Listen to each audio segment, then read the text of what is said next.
after the stream ended. Hey, okay. Welcome back to the podcast. This is Macaroni Tony up in CA. Go ahead and introduce yourself, Rodney. I'm the real Rod Lewis, Rodney Lewis from Rodney Cameron Media and Technologies.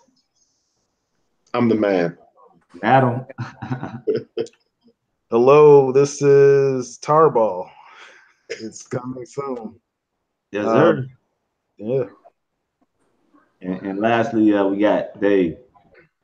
What's going on, viewers? Dynamic Davo. That's what it's all about. Hey, so last night we had a good discussion.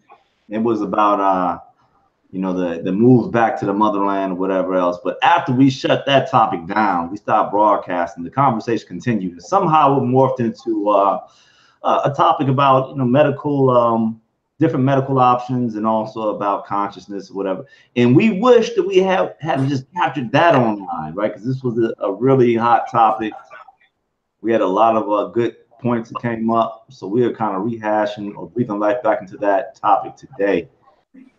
So we'll introduce it like this.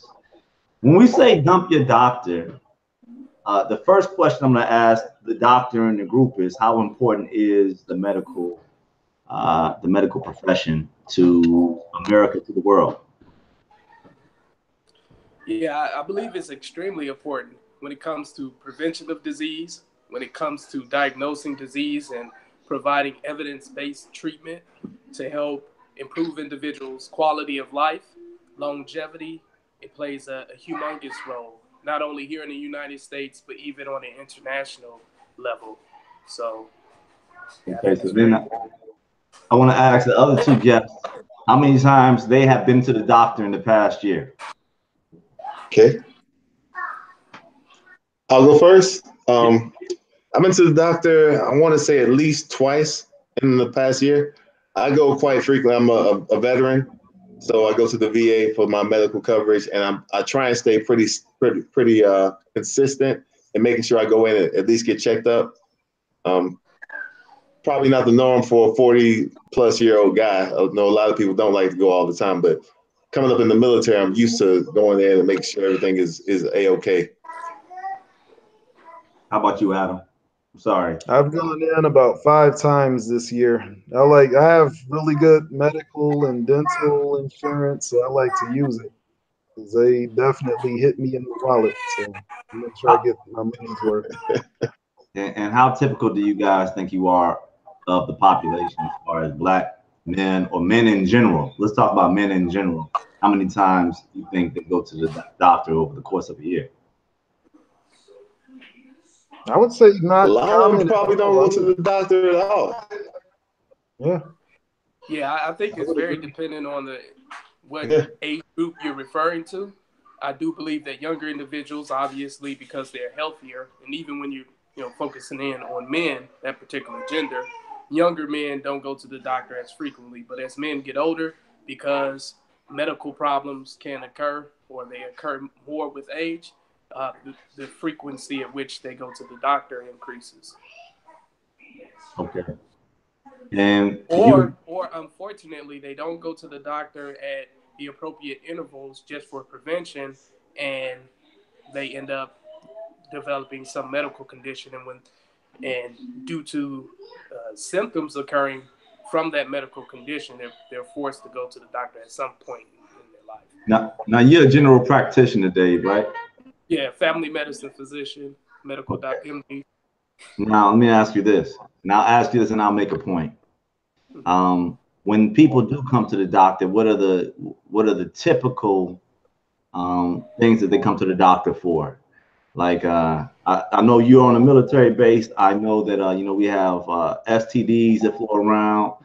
Like that's something that would drive you to go to the doctor for sure. But if it was something more like a hurt knee or a hurt ankle, are those things that people try to maybe hide or not go to the doctor for, or like what do you see people holding out about? Kind of alluded to, I am a military physician, so the particular demographic of patients I deal with is different from the civilian sector.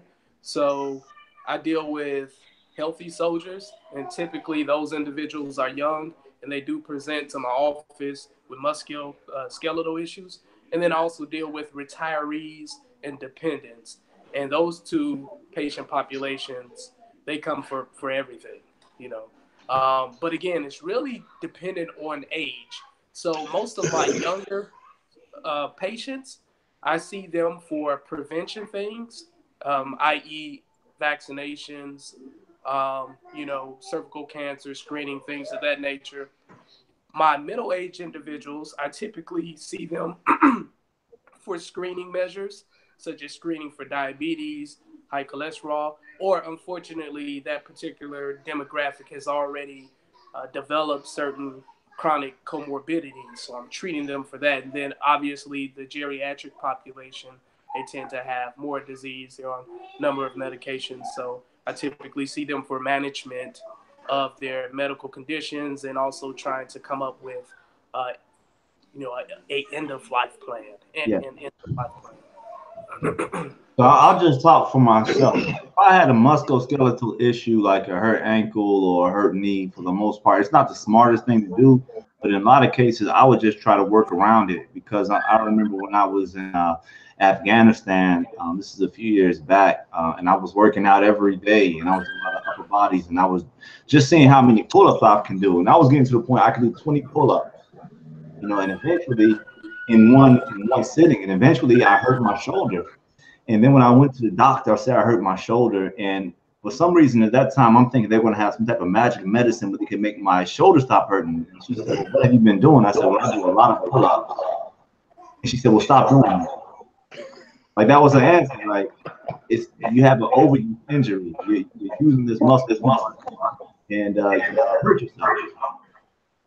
So her telling me that just told me, okay, those are the type of things that I could probably avoid going to the doctor for if I just stop, you know, I'll just take that advice and just stop doing it. And I think that's good and it's bad because you know, I don't know everything. But I think with that one visit to the doctor, I learned a lot. It's also bad because I didn't, you know, capture that. So later on, like other injuries that I've had, I didn't capture those injuries in my medical report, so I won't get credited for those when I get out, whatever else. But I always looked at it like I'd rather prevent or be able to fix what I can on my own. And that's the idea I want to discuss today is really like, what can we do on our own, not have to depend on the doctor so much. It's important or the doctor is needed. But, you know, WebMD and other resources like that, medical resources, you know, we can call a doctor and figure out what's wrong, whatever else. Are there certain things that we can do to prevent or to stop having to go to the doctor as much, unless absolutely necessary? Yeah, I think you're right. Medical community, we try to empower patients.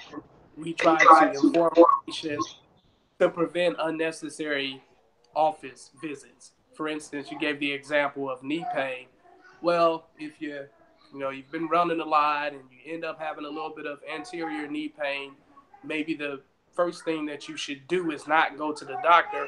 Maybe take some over-the-counter Motrin, or maybe not even that. You know, you can rest and not run as frequently. Give your body some time to heal itself, because God has created our body in such a way that it has that capacity to heal itself very well. So do that, you know, ice the knee. There are some things that you can do as an individual prior to just running to the doctor. So yeah, patient education is key, and we want to empower patients to take hold of their body and of their health.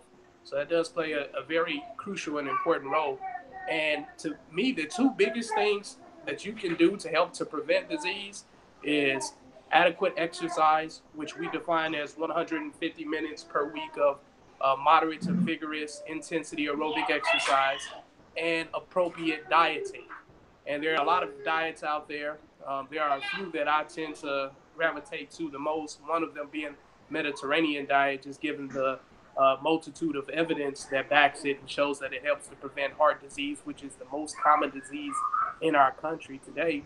It helps with weight loss. It helps to prevent diabetes, high cholesterol, and things of that nature. So those are the two biggest things that individuals can do to prevent disease from occurring. But at the end of the day, it is very important that patients do not act totally unilateral, or do not act unilaterally without advice and recommendation from their physician or provider. I think when it comes to decision making, that process has to be joint, has to include the medical community or the patient's doctor and the patient. So, right. And just to kind of, I guess, co-sign on that, whenever you do something in IT with a different system you're not aware of, or in the military, you know, we always used to hire these people called SMEs, subject matter experts. Everybody has a bit of knowledge on certain things, and you can always look things up on the internet. But when I really look up things on like WebMD and try and go deeper into it and look at the white papers and things for medical things like that, it is very intense. And I know good and well, I'm not going to sit there and read through all of it and have a good understanding of what the hell they're talking about. So, I mean, it's some of this stuff, if it's something simple, a sprained ankle or something like that, yeah, definitely ice it, elevate it. There's some basic first aid you can do. But yeah, most people that I know would not sit there and really read and understand something like that. And I've had experience looking things up on the internet and had some really bad advice coming from the internet. So I'm so glad you said that, Ronnie, because you bring up a crucial point. I think it can be a bit dangerous if individuals depend on the internet to be their doctor. We use the term Dr. Google or Dr. WebMD. Like, that can be dangerous because, as you kind of alluded to, when it comes to treating medical conditions, there's a lot of research that goes into it. And it's not that easy to read the research and the articles and to decipher it and extract the information from it and find out what's the best course of action to, you know, treat a certain medical condition. And you have to have an understanding of biostatistics. You have to have an understanding of physiology and pathophysiology. It takes a lot of knowledge, and like you said, subject matter experts. In every aspect of life, you have professionals within those particular aspects, and I think it's important that we recognize the significance of our kind of reliance on them. And that's not to say that an individual should not try to know more about their body, understand medicine better. I think that's awesome, and I actually encourage that. But you know, doctors go through 4 years of undergrad, 4 years of medical school, and then on top of that, their residency. There's a reason why the training process is that long. They put the time in. You guys put the time in, but if you're talking about, because you know what we're always talking about, democratizing medicine, not just in the United States, but all over the world. And we know that you don't always have doctors available in places. So that's one good reason to make sure that, you know, the information is dispersed and people have access to the information. And then also you have people who have different levels of concern for their own health. Like some people need doctors more than others. Some people are more about prevention. Some people have a good diet. Some people have, you know, good exercise regimen. So why can't they get that additional information if they need it? Because at the end of the day, there are risks that you take, but if it's my body and I'm willing to take that risk, I should be able to do that. So if there's a experimental medicine or whatever else, and I don't want to have to deal with somebody like the FDA, whatever other regulating bodies are out there to, you know, limit or my access to medicine or to different procedures that might save my life or enhance my life. Or if I want to take a drug, you know, if I want to take an illicit drug or whatever else, how come that is something that's being governed by somebody else? Now, I think you can do a lot of things with a doctor. So in concert with a doctor, I don't think if you were to take on something like I took testosterone, I was on testosterone for roughly a year. I did about 11 months of testosterone, and that's something I had to do with the doctor. So for a year, every 3 months, I would go to the doctor. They would draw my blood, and he would go over every different metric that came up in my blood that you could possibly think of, all my different hormone levels, cholesterol, everything, white blood cell, whatever else. But guess what? At the same time, because I was concerned about my own health, I was also going over this stuff at home. So in a lot of cases, he wasn't saying anything new. He might have just added to or enhanced what I already knew. So we were handling my blood together. Now, the reason I think it's important is because it's my body, and I know I had more concern about my body than he had about my body. You should say so. Yeah, to speak to what you're saying, the days of paternalistic medicine are kind of. We encourage. Go ahead, say it again, Dave. Say it again. We lost you for a moment. We lost you with paternalistic medicine, then to stop. Oh yeah, the days of paternalistic medicine are gone. They're done away with. So we actually encourage our patients to be included, to be a part of the medical decision-making process. So I think, again, it's excellent that people want to take ownership of their health and they recognize that it's their body. And you're right. At the end of the day, you have the right to say yay or nay. You have the right to maybe go ahead and take some supplements that aren't FDA approved or not. But it's our job as healthcare providers just to provide you with all the information in a very succinct way, in layman's terms, so that you can understand it, weigh the risk and benefits with you, give our official recommendation, and then from there you can make the decision to do as you please. So yes, that individualism is present within the field of medicine. No longer are we telling our patients what they're gonna do or what they have to do. We give that decision. We make our patients a part of the decision-making process. So, but you have to recognize that if you decide to go against the advice of a subject matters expert, and you decide to go against their recommendations, that's you accepting the potential risks that go along with that. And if you're willing to do that, I think that's absolutely fine. Let me ask you this, because I know at one point cholesterol was thought to be something that was bad for people. They really weren't explaining the difference between HDL and LDL cholesterol. And then it came to a point where it seemed like before the doctors were really tracking that cholesterol wasn't necessarily bad for you, that was kind of floating around the interweb, or it was things that, was different camps of people were talking about, the good parts of cholesterol or whatever. And it comes years later now, doctors are saying, and when I'm saying doctors like they're a whole body, but what I really mean is, it's not just doctors. You have these different tribes. Like some people will say, well, you should only eat meat. And other people say eggs are bad for you. Other people say milk is bad for you, right? So you have people with these different beliefs.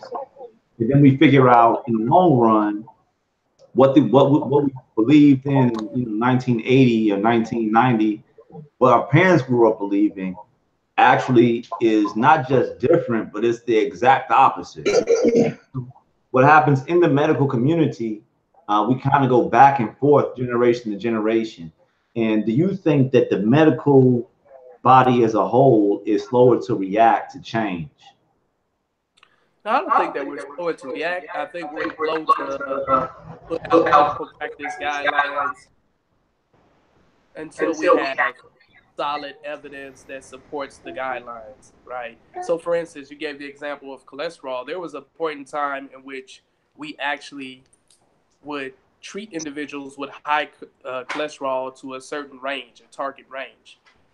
And the evidence at that time showed us that that was the right thing to do. That was the best thing to do. That would result in lesser complications associated with hyperlipidemia or high cholesterol. But as we amassed more information, as we treated more patients with the medications that we had available at that time, and as we did more research, we came to find out that it's not about treating patients to a particular target range, but it's really about reducing their risk for heart disease. So we came up with this way to calculate an individual's 10-year risk of developing heart disease within a particular patient population. So once we found out via the research and via the evidence that there was a statistically significant efficacy behind treating patients with high cholesterol to reduce heart disease, and that medication does help to reduce their 10-year risk of heart disease. That's when we went ahead and implemented the guideline change.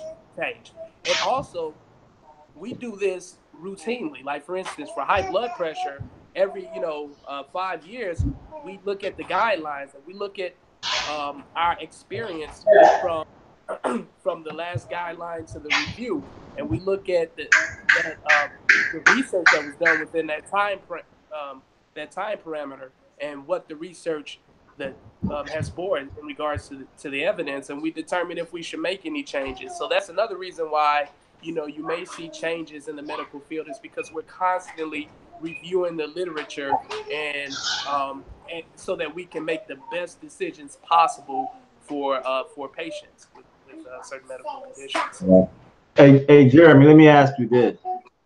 This is a medical issue. Well, no, I'm not gonna ask you. I don't want any HIPAA issues. I don't want to know your medical issues. But when was the last time you went online to figure out something medically about a sickness or a hurt, being hurt or something like that? Okay. Are you asking me? Or I can't hear myself. Yeah, I'm asking you. I would generally, whenever I feel like there may be something wrong, because I feel like for me, and I know this may not apply to everybody, but for me personally, when I visit a physician for any reason, it's like I almost feel like I'm treated as a number. It's like you have to do this long wait when you first get there, and you're sitting around this lobby, and you wait, you fill out your paperwork, and then they bring you into the room, you're waiting some more, and then it's like you speak with all these people, you'll talk with the nurse, but then by the time the doctor comes out, it's almost like they're in a hurry to see you, tell you the bare minimum information, and then they leave and go to the next person. So it's like I feel like when I go to see a physician, it's like I want to be able to do my own research first, because I feel like if I don't start asking questions, I'll just have the same questions when I leave.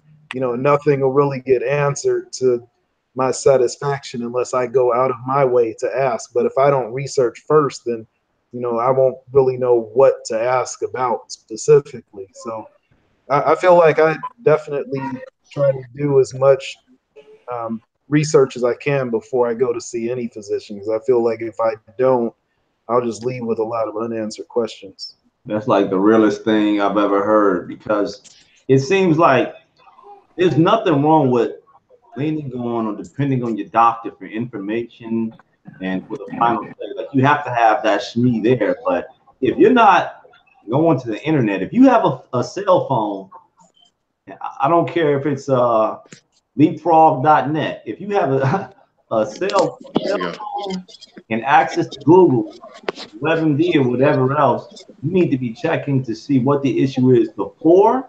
Go see the doctor. Let the doctor tell you what it is, and then you need to be checking after. Because to me, getting sick is probably one of the better things that actually happens to me. Like, when I'm sick, it causes me to take my health into my own hands. Now, that's not me asking to get sick. I know some people are going through sicknesses that, there's no cure to. So I don't want to be crass or insensitive or whatever else. What I'm saying is, when you are sick, though, you're also on the hunt for the cure. And when you're on the hunt for the cure, you're researching and you're learning. So there's a good portion to it also, right? Can I speak to that? I think Jeremy does point out something that we need to fix within our healthcare system here in the United States. I think we do focus a little bit more on quantity as opposed to quality of care, and I think a lot of that has to do with the way our current healthcare system is designed and how providers make money. Now, given that there are providers out there who actually take the time with their patients to explain what they believe may be going on in their patient's body, to explain why they're ordering certain labs and what they're looking for, and then also they take the time to explain why they're deciding to go with certain treatments. I am one of those physicians, so you do have doctors who are out there who are ensuring that patients have a clear understanding of what's going on. Now, with that being said, I would highly recommend people to, again, take the time to learn about their body, learn about what's going on with their body. I think that that's good, but you have to be careful. So you kind of brought up WebMD and going to Google. You have to also recognize that there are certain databases, unfortunately, that patients do not have access to, and that only the medical community has access to. And those databases tend to have most of the literature that that is used to practice evidence-based medicine. So you may go on Google and type in your symptoms, and stuff starts popping up, and it could cause you to have an unnecessary anxiety and angst about things. And so you have to be careful with doing that. And I would say, even if you do take the time to look up information and about what you think may be going on with your body, take the time to talk with what you found with your healthcare provider, and get their input and kind of go from there. Again, it should be a team effort. Right. Hey, Dave, what are the topics? Can I say something quick? Can I say something real quick? Because I was having some issues with connection. I know you asked the question earlier. Do we feel like the medical community is slow to react to change and things like that? And I think this ties into that, and kind of ties into what Dave was talking about. I think they definitely are slower to react, because anytime you get a large organization or a large group, when you're dealing with not recommendations, but standards and things like that, it takes a long time to change that, because they have to go through a lot of processes, have to get a lot of information, that type of thing. Internet, and if there's a new change on the internet, it comes out, everybody can get it right away. So that's the one advantage that the internet, and maybe WebMD and stuff like that will have, is if something new pops up, anybody can go in and edit it and say, okay, well, this is something new and this is what's changed. The problem is anybody can go in and edit that stuff and say this is something new and this is what's changed. It doesn't necessarily mean it's being vetted. So you it's kind of a catch-22. You're taking some things in your own hands. You're risking some bad information, but you're getting probably the most up-to-date information possibly.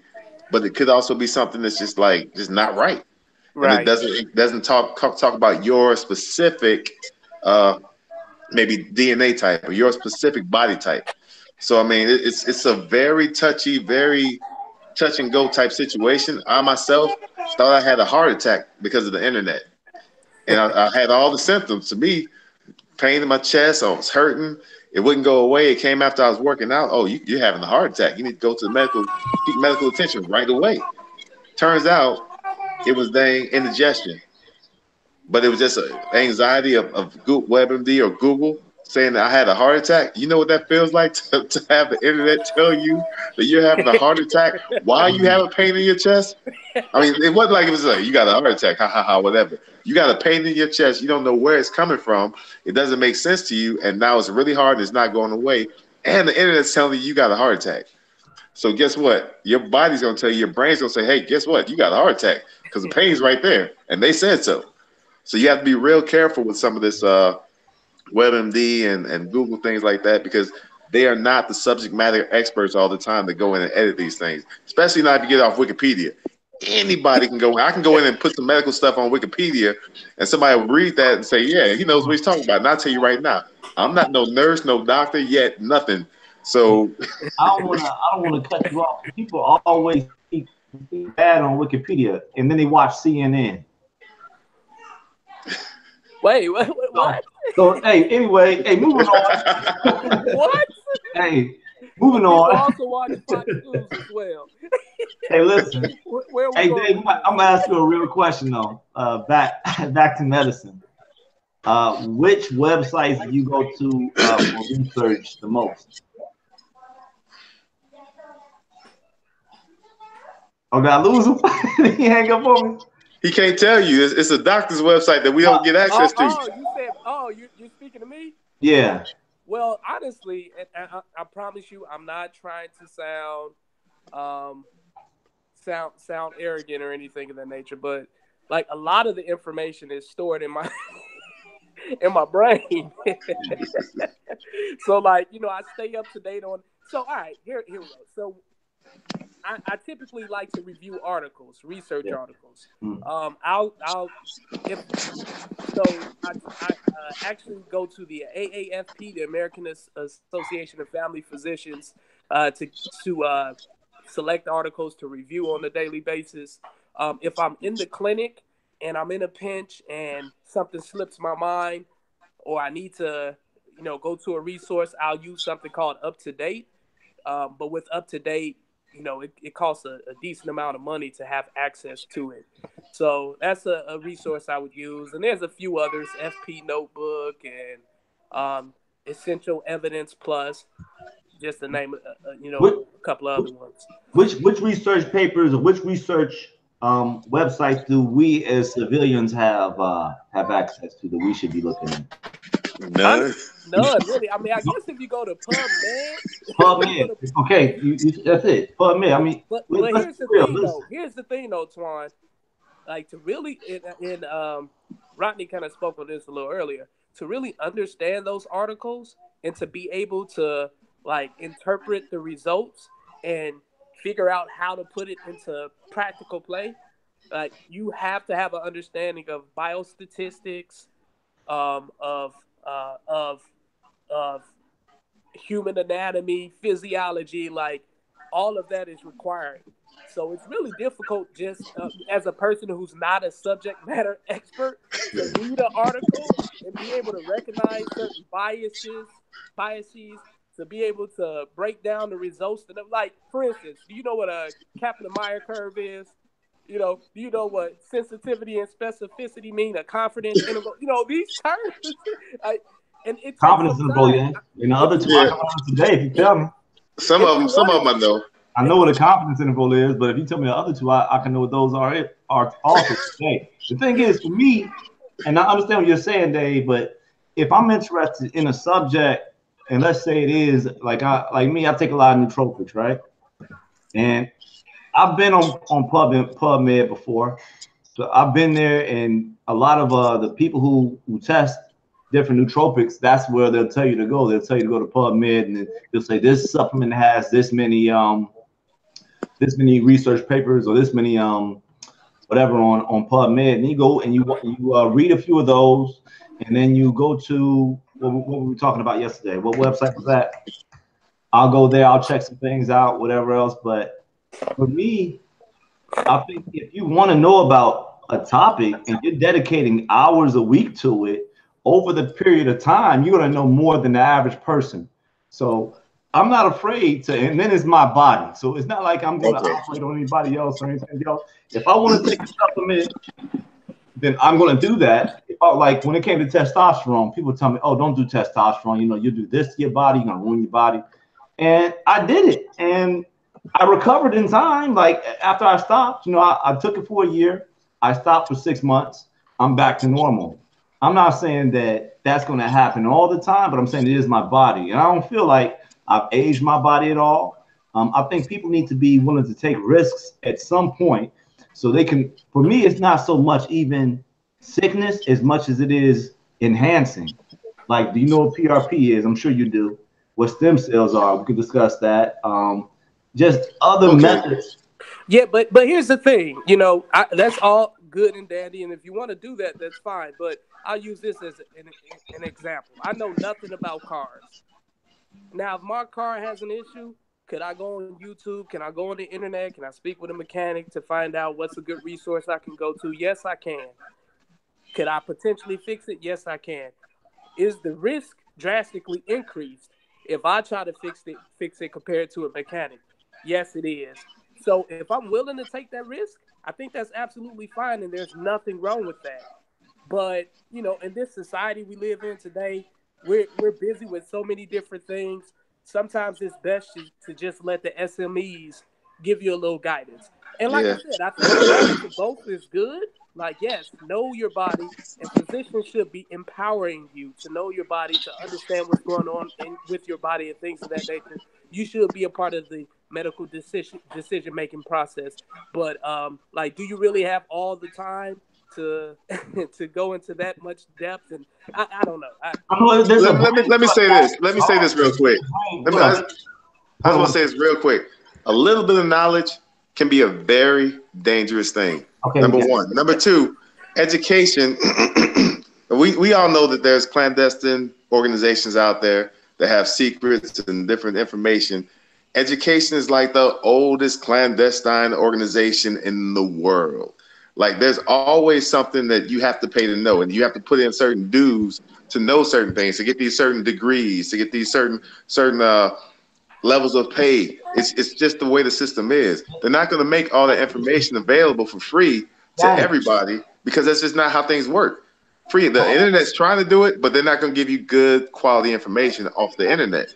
Right. You have to go to school. You have to learn. You have to get these degrees of education in order to say, okay, yes, I'm certified. I know something about this.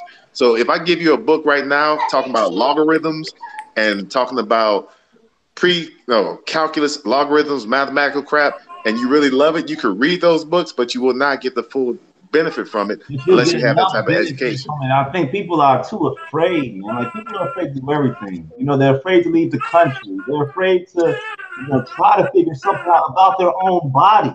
They're afraid to just go to the next level. And that's okay, because that's people. But as far as Antoine Lewis is concerned, I want to live my life on my terms. If I want to do something, if I want to learn something, there's something called a brain trust. Like, your doctor is a great resource, but there's other people, and there's millions of people all over the internet. And not saying you know these people in person, and not saying that you're going to find all the accurate information on Wikipedia, but there's a lot of accurate information on Wikipedia. So don't discount Wikipedia and then watch CNN and say that CNN can't be tampered. You got stock in Wikipedia. Dude. No, I have no stock in CNN. It can all be tampered with, though. People trust. Hold up. People trust these conglomerate organizations. They just say, "Oh, well, they must be telling the truth because it's on CNN." But then when it comes to whoa. Nobody says that. Dude, I am a skeptic. I'm 100% skeptic. I don't trust none of it. I don't trust CNN. I don't trust Fox News. I don't trust none of it. The last time I was watching CNN, they came on live television, and one of their guests said that Antifa was a black organization, and nobody corrected them. That was like the last time I turned CNN on for like 30 seconds. I heard that. I'm like, what? And here's the thing, though. Hey, here's the thing, though. Like, these news corporations, they consist of humans, and humans are subject to error. Not only that, they also have their own separate agendas. So, I mean, I think most people listen to news with a certain degree of skepticism, and they take what they hear with a grain of salt. Now, again, some things are factual and it is what it is, but in today's kind of media environment, there's a lot of opinions that's being thrown out from these different news corporations, from CNN to Fox News to all of them. Don't you speak bad on Fox? It's fair and balanced. What? Fox News is so far right. Hey, but listen. So, CRISPR. Right, no, not even CRISPR. Before we get on to that, everybody says don't use Wikipedia, right? And then when you go do any type of research paper, where's the first place that everybody goes? It's the first thing that pops up. They feed it to you. Right. Wikipedia. They go to Wikipedia, and how often, think about this, how often is Wikipedia 100% correct? Like 90%. I don't know. Like, Roddy, come on, if you had a research paper to do right now, the first place you would go is Wikipedia, and you know that 90% of the information you get from Wikipedia, I would say I don't know that for sure. Batting average in CNN. That's what I'm saying. I don't know that for sure. Wikipedia is that Wikipedia, they do tend to cite a lot of sources. So if you go all the way to the bottom, you can see the external links, and you could follow those links to the original sources, and it's usually find some pretty good material there. So that's one thing I like about Wikipedia, is it groups everything together. Like, if you scroll down far enough, and you could see like a bunch of resources for whatever it is you're looking at. Trust people, man, because people, for most people, are good people. It's people in power for these large conglomerate organizations to get corrupted. But most average people that are just walking around, you can trust them. We can share information. I can get information from you, you get information from me, and we'll be okay because we have numbers. I mean, it's a numbers game, right? You have 100 people and they're all researching the same thing. You're going to be more apt to get some good information than if you're going to like one group that believes one way. You're talking to 100 people that have 100 different ideas on the subject. You know, now you're getting all. Then you're confused. I don't know, because even when I speak with people on a you know, a singular basis or individual basis, I still, like, you know, you trust but verify. Like, I'm just as likely, or I have the same potential to maybe give you false information as like CNN. And but I will say this: as you build a relationship with certain people and you kind of get an idea of their character and, you know, how they go about like analyzing information and things of that nature, it can increase your trust in that person. But like I think that's with everyone. Like with everyone, I always have a certain degree of skepticism, and I always trust and verify. You know, maybe I'm a little paranoid, I don't know, but yeah, and I think one thing that people have to realize is when they use the internet for searching, like if you use Google, for example, I think a lot of people may not even know really how to use Google, because a lot of people, they just go into Google and they'll just type in whatever they're looking for. But like there's a way, like let me just share my my screen really quick. So if you are on, let's say Google, here's a search that I would do. Like I was looking at the AAFP. This is a search. This is a very basic search for how I would scan that entire website. So if I'm looking for like a chronic headache, I could just type in chronic headache, and then I have the plus sign, then site, and then a colon right here, and then the domain. And then if I hit enter, all of my search results are going to be specifically from that domain, and it's going to be tailored to what I'm looking for. So I think a lot of people just in general don't really know how to search for what they're looking for to really cut down the time that it takes to do that.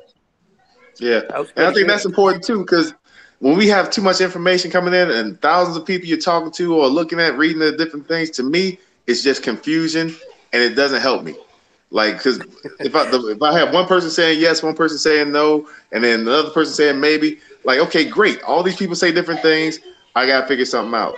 And I think it's a good thing, like you say, to want to go ahead and try different things and not be afraid. Like CRISPR really interests me because I see so much potential in it. But I'm not going to just go out and just start injecting my body full of stuff without having seriously studying some things. Like I got to really study how it works, study how to design these genes to go in and cut which type of genes is supposed to cut in. If I get to that level of precision and expertise, I will definitely go ahead and try some things on myself and see what it's like, or try and do some different things. But I'm not flying in saying, okay, you know, I'm brave. I'm gonna try this. Let's see how this goes.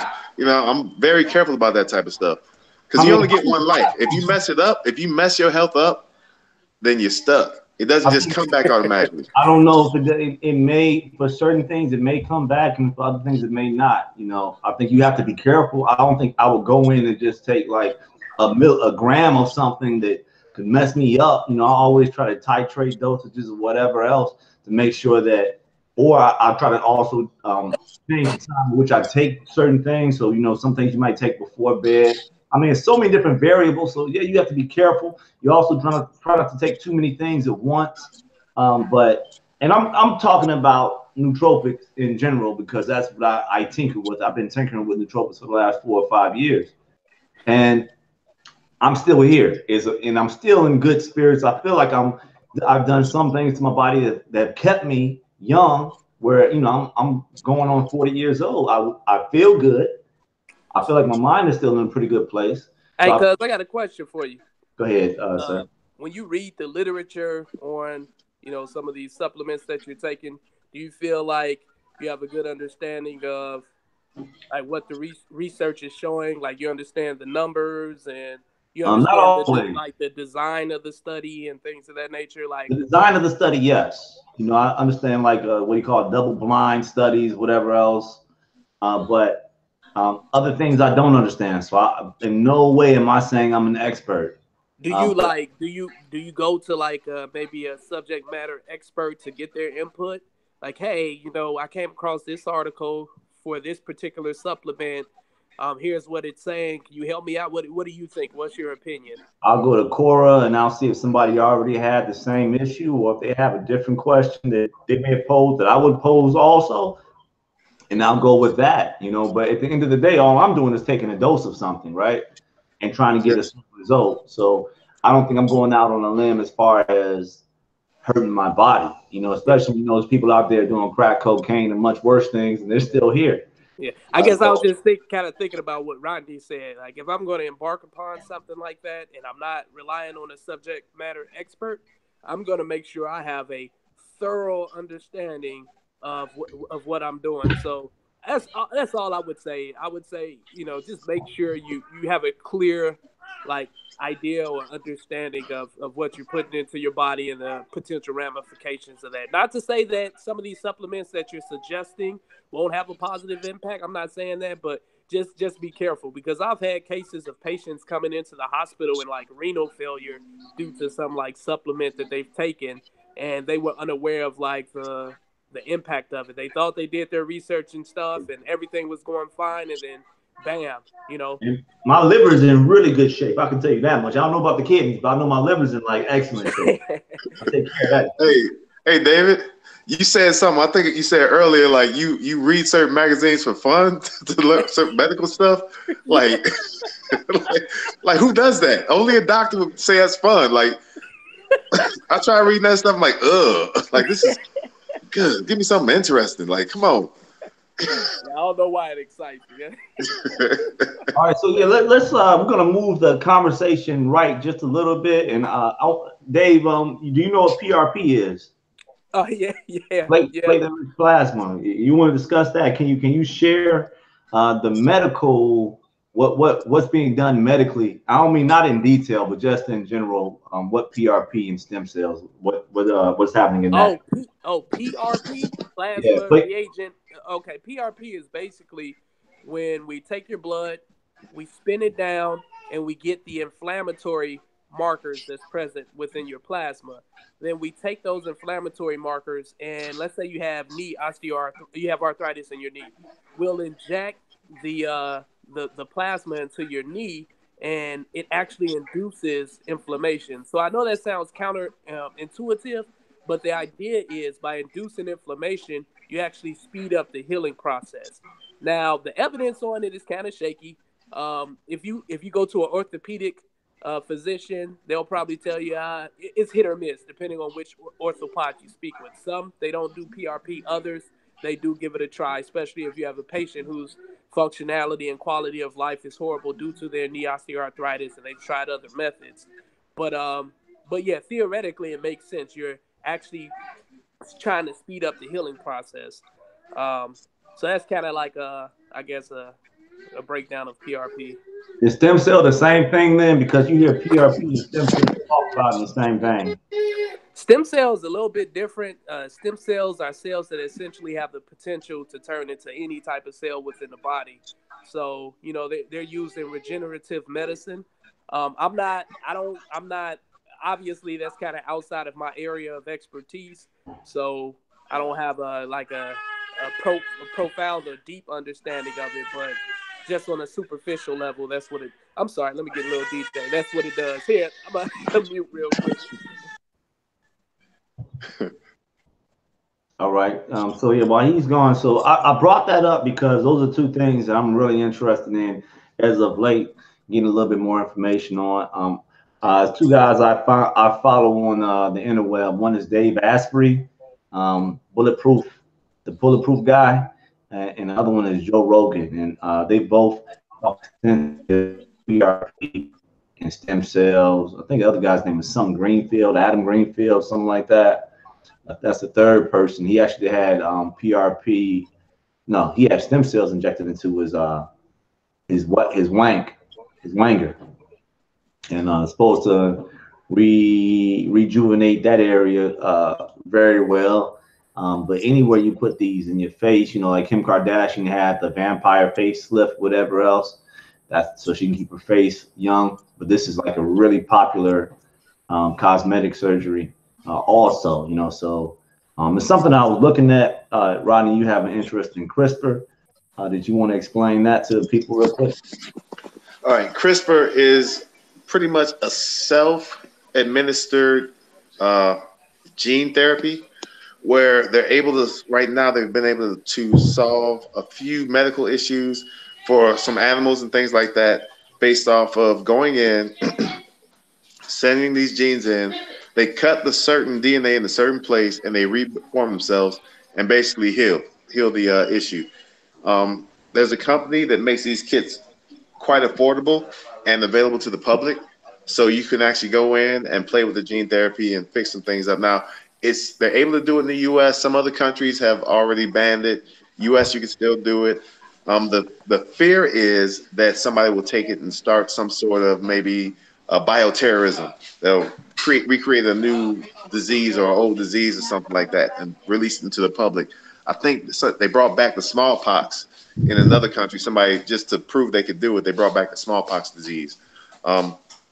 So there's a lot of potential there, and I know it's something that if you don't get on it now, in the future they will probably try and lock it down, because there are corporations and medical institutions that are threatened financially by something like this, where people can go in and heal themselves, heal diseases that have henceforth people thought were, where you guys going? Yes. I want a steak burrito. Okay. Thank you. Are we talking about all this health and stuff? Go to Taco Bell. Yes, hey. of course. But yeah, 3 times a week. That's it. All right. Rodney just gave his brief description of so it's a good Radio Lab podcast on CRISPR. If anybody has time, go check that out. They describe CRISPR to a T. It's about a year or two old now. But there's so many interesting things that are happening in medicine outside of, like, I guess what you would call the fringe, Dave, or things that have not been bought in completely by and for all the right reasons. When it comes to our actual medicine, we want to make sure that the science is there that actually backs it up. The research is there that actually backs it up. But there's something exciting about being on the scene, about being out front, being one of the initial buyers of something. It's always something exciting about that. I'm not ashamed of it. So where I can, I'll tamper, or tinker or whatever else. Like I was telling, we were talking about research products, research chemicals last night, and I think I've told you about a couple of different ones, Rodney. But the one I was showing them last night was PRL 834, which is a memory supplement that is like, only way I can really explain this stuff is it's going to bring your memory back very, very well for like 36 hours easy. And it's so terribly potent to the fact that the dosage you're supposed to take, the suggested dosage is 0.05 grams or 5 milligrams. That's it. Now, how do you measure this stuff? Do you have a little scientific thing that measures your grams? Are you taking this? I do, but I don't. So I have one, but I don't use that. Normally I get out a chopstick and I touch the chopstick in the shit, and then I take it and I put it up under my tongue. Right, and that's good. And if you take too much, it might overstimulate something, and then the day is blown. So I just say I'd rather take too little than take too much. Easily, I don't want to be overstimulated. You can start with all of these nootropic agents from that Limitless movie, because that's where I got my start with all of it. I was watching Limitless, and then I started finding different like piracetams and huperzines, and yeah. Piracetam never worked for me, and I always wondered about race and nootropics and how much like certain nootropics may work for certain people, not for other people. What really works for me though, acetyl L-carnitine really works for me. NAC really works for me. Alpha GP really works for me. All the Ayurvedic medicines work for me really well. Colon sources, for the most part, are what I use and what I lean on a lot, and then just good old-fashioned caffeine. You know, and then it's all about like what type of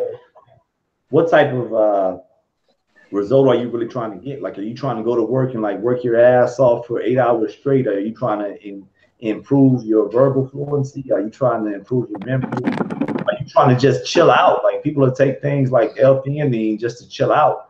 You know, that's also really good. And one thing I want to encourage, you know, especially for our viewers, is you don't always have to take supplements to do some of these things. Like, for instance, if you're finding that you're stressed out a lot, you're having a lot of anxiety, sometimes some good old aerobic exercise, because a lot of people do not exercise like they should, can help a lot. Or maybe even some cognitive behavioral therapy can be helpful. Or maybe taking a look at your diet and seeing how you're eating. Or looking at your life and saying, all right, what are some of the stressors that I can potentially work on? You know, am I getting enough sleep? There's like basic things you can do that can improve your overall function throughout the day and that can make you feel better in regards to your mentally. So it can help to improve your mental health. I know for me personally, if I'm like, for instance, I just had this knee surgery. I was convalescent leave for a certain period of time. I haven't been able to get back running, and I noticed that it actually has an impact on my mood and my overall health. So something as simple as just exercising on a regular basis can do a lot. And I'm not trying to take away from these supplements and the potential that they have, but again, I would be just very cautious and careful when it comes to making the decision to take some of these. Okay, yeah, definitely. I would say anything you put in your body is food. You know, so if you we're talking about something like ashwagandha, I think that's food. You know, food that's going to move throughout your entire body and do everything, but it's going to do something. And I think that the same way you can take, you might look down, discourage people from taking supplements. You might also want to discourage people from eating McDonald's fries, the food that they would put in their body every day anyway. So it's like we have more people doing that than we have people actually trying to find supplements that are actually good for them. You know, if they find a super green supplement or something like that, no, that's not quote unquote food, but it is a meal replacement and it does have vitamins and everything else in it. And a lot of it, yes, you may be putting out, but that also means a lot of it you're going to be put to use. So there's a balance, and I understand. Yeah, I guess I just feel like correcting your diet is even more important than adding on supplements and stuff. Like, you gave the example of some people who eat unhealthy, but they're taking the supplements. I would prefer for them not to just focus in on your diet and eat healthy. Majority of the diseases, the conditions, and the issues that people have going on could be fixed via diet and exercise alone. Obviously, there's genetic and chromosomal and autoimmune conditions and things that we, just gonna happen. When they did the Human Genome Project, what they found what they found out was that all of us have at least like 100 genes that are quote unquote broken or mutations. Some of those mutations are beneficial. Some of them are bad. But just given that, there's going to be certain conditions that arise that you have no control or power over. And and it's going to require medication therapy or surgical intervention. But majority of the conditions out here, diet, exercise, getting adequate sleep, drinking enough water, these basic things will help to eradicate them. But I hear what you're saying. If you want to try some supplements and you do a significant amount of research and you want to give it a try and take the risk and you find that it's beneficial, I think that's a plus. And there's some supplements that actually work, like geranium extract. I actually tell patients to take that when they have a cold because it actually has good evidence behind it to show that it helps. Or ginkgo biloba, like that's a good supplement to take for ADD. Actually, it has limited evidence, but there's some evidence that shows that it may be beneficial. And I would prefer for them to get that a try before jumping on, board with the stimulant. So I definitely feel what you're saying. It's just, and it sounds like you're saying the same thing. Just be cautious and cognizant of, just make sure you do your research. Yeah. Don't be scared is the other thing. Do your research. Don't be scared, right? But Dave, let me ask you this. You heard of 23andMe before, right? Uh-huh. All right. So on 23andMe, it'll take your DNA and it'll tell you which diseases that you're most susceptible to. Mm-hmm.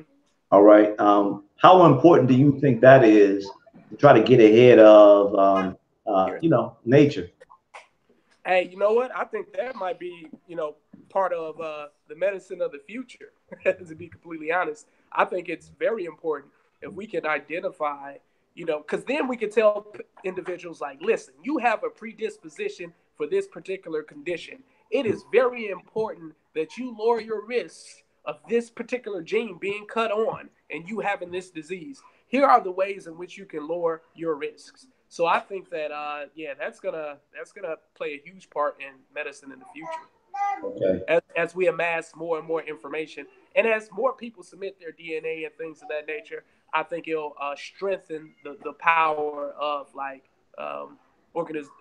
of our understanding of genes and mutations and our ability to identify specific mutations or genetic defects in individuals. Now, Okay. should we trust companies like 23andMe? Because I know there's a lot of rumors on the internet that they might be selling your DNA to other companies. Like, I mean, like me personally, I don't trust companies like that. So if you don't trust a company like that, what would you recommend doing to stay stay on top of what was just mentioned about being able to prevent diseases that could be influenced by your DNA? That's a really good point there, because a lot of people are skeptical of different organizations and rightfully so, right? So in that scenario, I think it's really important to get an idea of your family history, like what medical conditions your parents or grandparents may have, or siblings, and based off maybe what conditions they have, you may have a certain predisposition to developing those conditions. And then if we have that knowledge, we can kind of help, your medical provider can help guide you on ways to prevent those diseases from occurring. For example, like if your mother has type 2 diabetes, you have it's hereditary. So you have an increased risk of developing it. So the things that you can do from the jump is try to avoid a diet that's high in like red meats and high in sugars. From the jump, you can make sure that you're keeping your BMI within normal range. From the jump, you can make sure that you're exercising like you should. So those are kind of some of the preventative measures you can take to help prevent from yourself from developing type 2 diabetes. So understanding your family history is key. Hey, Rodney, you have to unmute yourself. I muted you earlier, man, because when your sister came in. So you have to unmute yourself. I'm trying to unmute you. Hey, Dave, what other things are happening in medicine right now? Where do you see medicine going in the future? So I've really been reading into and looking into biogenetics and genetic engineering.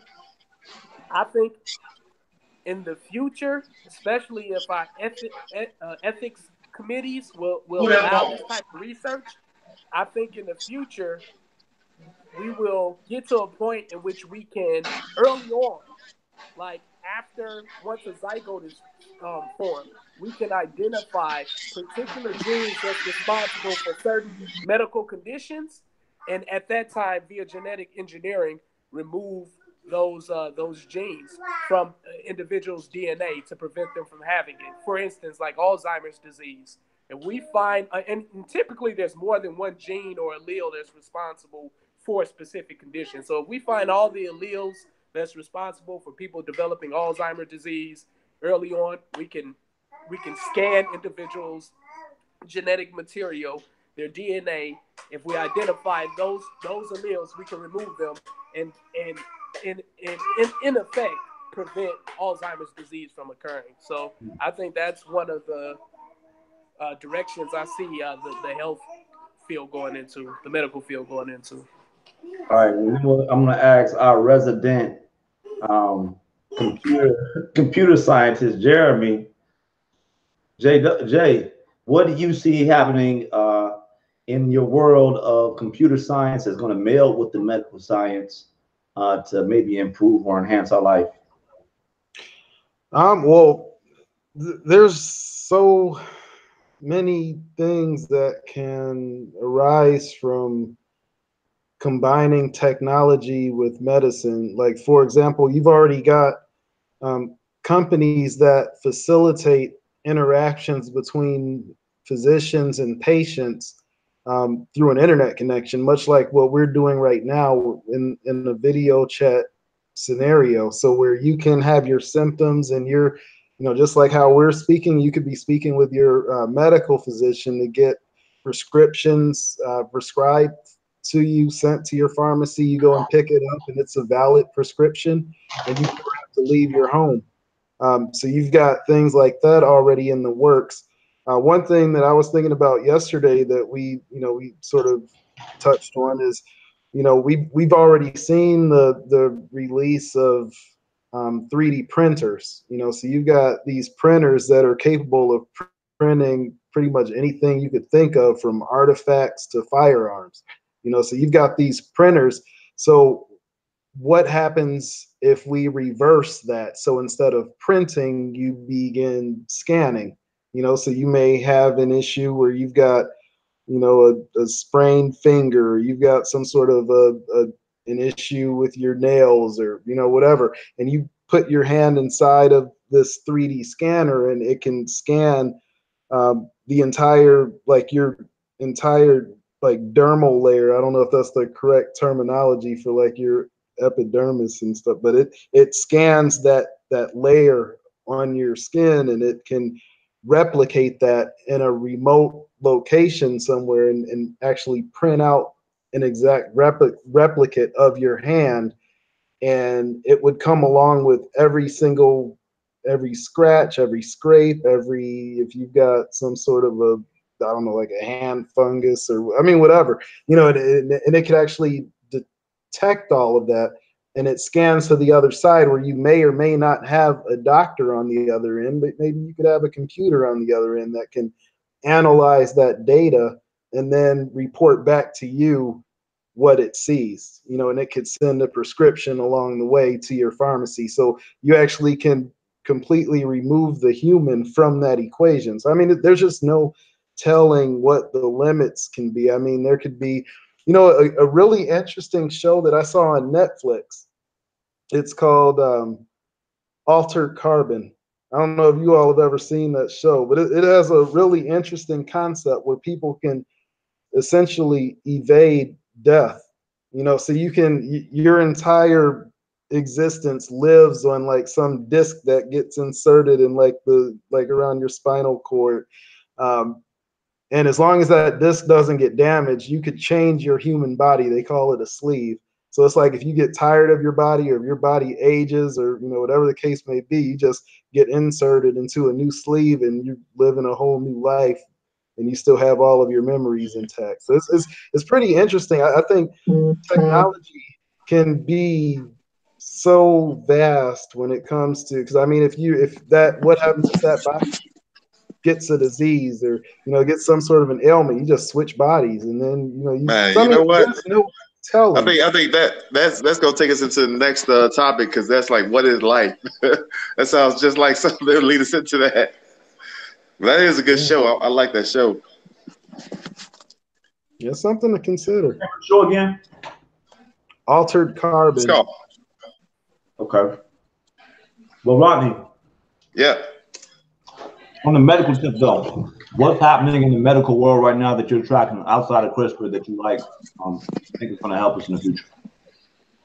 Other than CRISPR, right now, the medical world, I haven't been paying too much attention to it. I've been looking at anxiety type stuff, so I'm actually starting to think more, and it's quasi-medical to me, more along the lines of psychology and different ways to help in that aspect, because I see a lot of people going through depression and different things like that. And maybe a supplement can help, but at the same time, I think a supplement along with maybe good counseling and good understanding of what's going on inside their mind would be a way. So as I got 17, like I said, I got 17 months left of school that the Army's going to pay me for. So I want to use it in a way that I can learn something to help people. So either I was thinking about nursing and possibly going from the nursing route to a nurse practitioner and learning more about being a doctor. And then at the same time, I'm thinking about maybe psychology, something where I can understand psychology and be able to sit with people and help them and kind of understand what what other things they're going through. I mean, this is just something because I'm in business right now. I'm in IT, photography, so I got these other things that I'm trying to make a career with. But this is something that I want to be able to do just from a knowledge standpoint of a skill I want to be able to have. So yeah, other than CRISPR I think is the key because I think that's the way, like I said, that you can avoid death. If you can go in and figure out everything, there's something in your genes, something in your cells that tells them at a certain point to start dying. And because your cells are constantly dying and being reborn and different things like that, there's something in your cells as you age that changes. Those telomeres. I just downloaded 2 books, and both of them were about death, right? And so one of them, I was telling you guys about the Chinese kid last night. This is just maybe a week ago, but he was dead, medically dead for 5 hours, right? And they gave him 30,000 chest compressions, and he ended up coming back to life. So I got this book, and it's called Erasing Death, and it's by Sam Parnia, and it's got like 4.8 stars, got like 130 ratings. It's on I got it on Audible, of course, right? But so I just listened to, I haven't read it yet. I just listened to like the 5-minute introduction to it or whatever else. But it sounds like this is quite common when people are dead for hours at a time, and they're brought back to life. So what really is this thing we're calling life? If you can be gone for 5 or 6 hours, your brain has stopped functioning, and all these different people, their brain stopped functioning, their heart was not beating, yet they were able to come back to life as the same person. What is this life, Rodney? Well, to me, you asked me what's the question again? What is this life? Basically, if you can die and be dead and then come back, and your brain was dead, that means your brain was medically dead, clinically dead. What actually is Rodney? What is Rodney? It's kind of like what I told my daughter about, when life starts. Life is when 2 parts of the cell, the sperm and the egg, meet. And then God, from that point on, once they get to a certain point, God puts a soul into it. So life, to me, is the spirit has a chance to experience this world physically through your body, right? So whatever, your brain is just a kind of a holder, a base, if you will, to hold the spirit. The spirit comes from a whole other dimension. The spirit is not here. The spirit is somewhere where you could say happy, say the word happy, right? You can say it physically in this dimension. Your mouth comes out, it vibrates, it makes noise. Other people can hear it because you're saying it in this dimension. Close your mouth, don't make a sound, but say the word happy in your brain. You still hear it in your brain because it's in another dimension where you actually are located, but other people in this dimension don't feel it. So I think life is basically a window, or kind of like a video game joystick, if you will, of experiencing this world physically through our 5 senses in the body we have. That's what life is. And when life ends here, that's basically just saying that, okay, this joystick is broken. This joystick is defunct. It can't be fixed anymore. This robot, whatever this physical being, it's done. But it doesn't mean that whatever is the spirit in this other dimension is gone. Because like I said, you could say happy. I just said it without saying it out loud in my brain in a whole nother dimension. You know what I mean? That's a good point and a good explanation of what how you view life. Go ahead, Jeremy. No, I like talking about dimensions because when you start thinking about dimensions, most times we only deal with you got the first dimension, you got like a point and then another point, and then you draw a line, and then you have the second dimension where you start to add length and width, and then you got the third dimension where you add depth into the mix, and then you've got the fourth dimension where you're looking at time, and then you've got the fifth dimension when you're looking at time travel, and you're going back and forth in different forms of this one sort of like there's like one wavelength, so to speak, and you can travel from birth to death in an instant and back to birth. And then you've got the sixth dimension where you could do that, and you could go between like different lines, like different timelines, and you could jump back and forth. And then you go to the next dimension, you're in the seventh dimension, and that's when you're dealing with the concept of infinity. And then you go to the eighth dimension, and then you've got multiple different instances of infinity that all kind of tie in, and you go all the way up to the 10th dimension. And it's just I find that that's like a really fascinating thing. But my thing in terms of this existence that we live in is, what if death really is not the end? You know, that's why I think about like people that get cremated versus people that get buried, because I've got this weird feeling that one day, like maybe 1,000 years from now, looking at the exponential growth of technology that we've had, one movie that really stuck out to me was Jurassic Park. And I don't know if you all have seen that movie. I'm pretty sure you probably have. But with Jurassic Park, they touch on something that's like really fascinating to me, and that's basically you have um, these dinosaurs that have long since been extinct, and you're able to, with DNA, you're able to recreate these same beings, and then they have their own habitat. They live, they procreate, and they thrive in this area that they're in. And I have a feeling like, maybe 1,000 years from now, there could be some college students, and their homework assignment is to go to just pick some random cemetery and start reviving people. And I mean, who knows? Like, so when we were talking about like, what is life? I think life is, life is a very interesting thing that I don't think can really just be defined, because from one being to the next, it means something completely different. Like, one thing that I touched on yesterday is we have these jellyfish, and these jellyfish are, they're considered to be like immortal animals, and they're called teratopsis. And these jellyfish, what they do is they can sense death. Like, they can sense when they're at that time when they're about to die, and they're able to, on their own, they're able to like revert back to their embryonic state. And then it's sort of like they go through a process of rebirthing themselves so that they can live again, and they essentially never die. And I think that that's fascinating that we have creatures on this planet that are capable of doing things like that. And so I mean, it's just, what does life mean? I think it just means so many different things to so many different life forms on this planet. And if we could find a way to combine, maybe through some sort of stem cell research, I don't know what it would what would entail.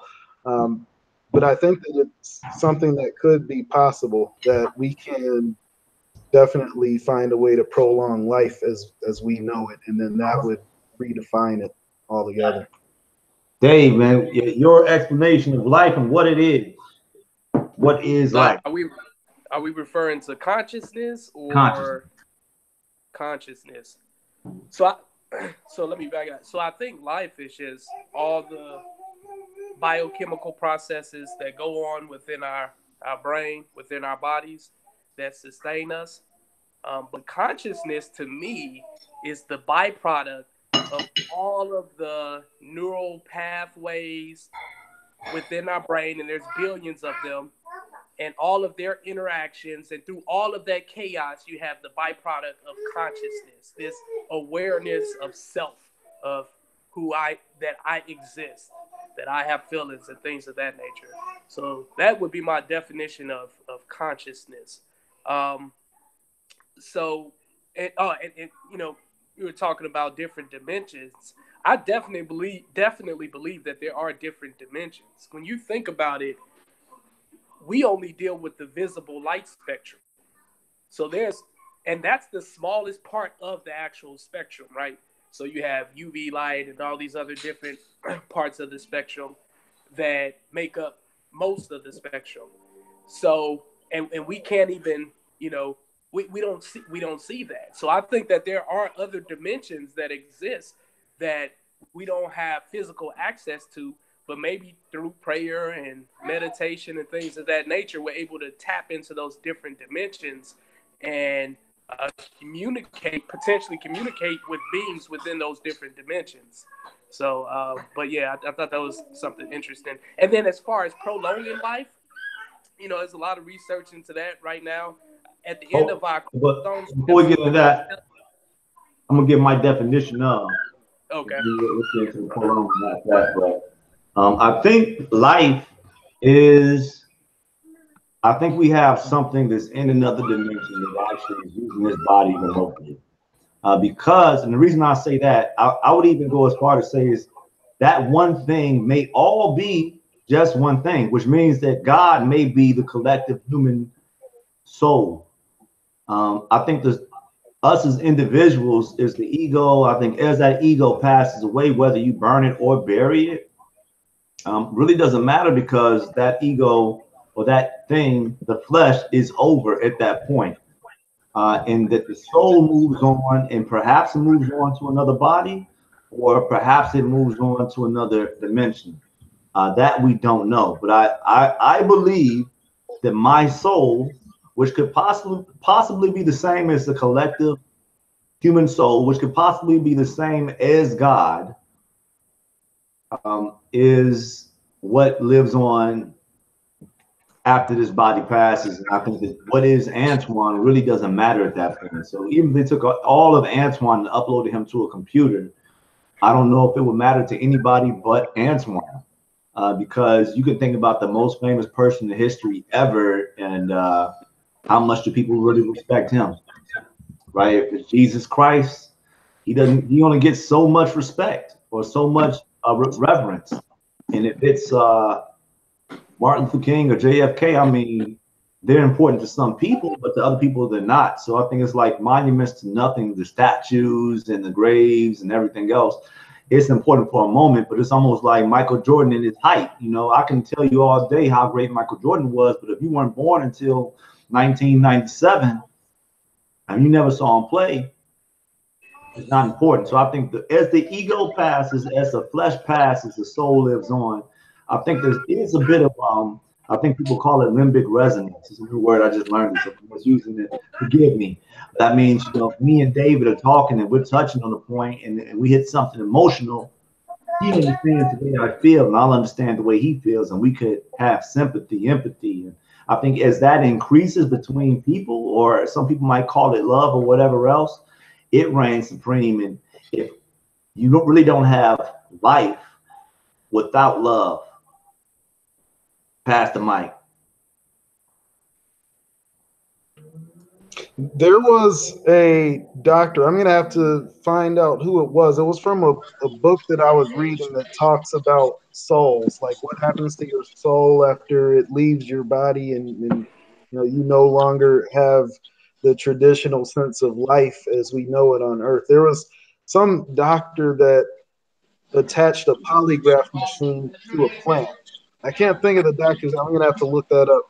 But what he found is that a plant was able to, in a sense, communicate its thoughts with the doctor by the doctor simply doing nothing but thinking. Because with what the doctor would do is he thought about lighting the plant on fire, and then the plant had a reaction to his thoughts that resembled fear. So the plant was actually afraid, and then he left the room, and then the polygraph machine stabilized. And he came back in with a lighter, and he lit the lighter, and then the plant showed signs of fear again. I really want to find that doctor, and like that was a pretty interesting.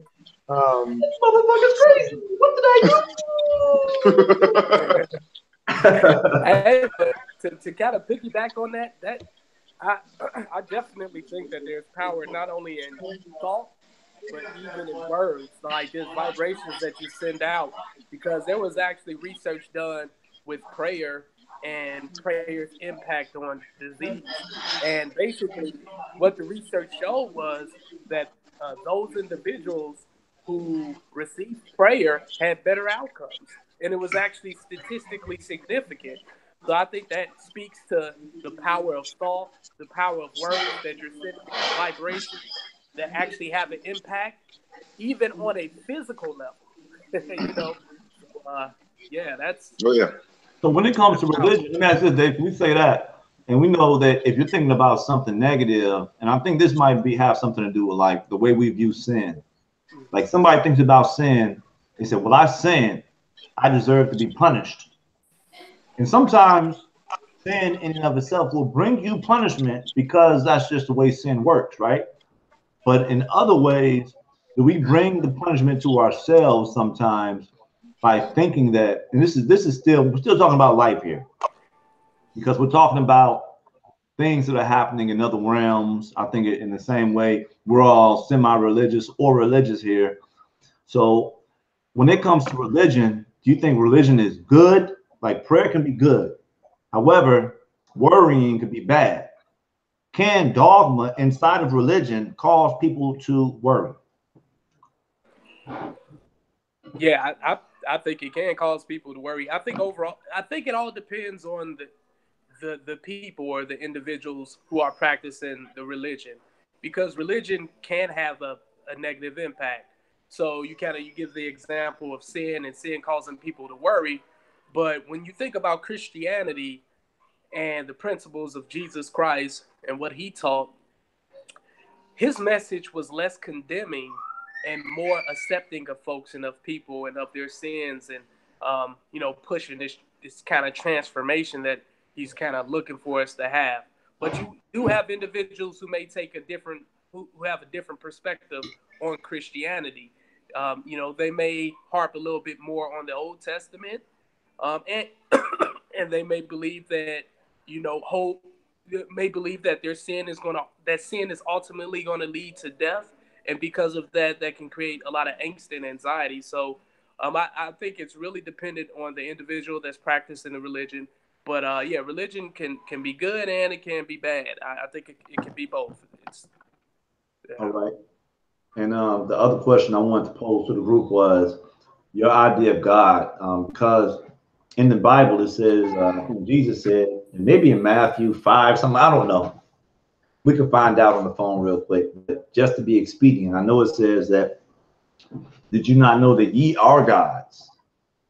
So how do people feel about calling themselves God? I used to be extremely, extremely afraid of even letting that enter my mind, that I was a god. I am a god. Hurry up with my thing massage. Hurry up with my thing.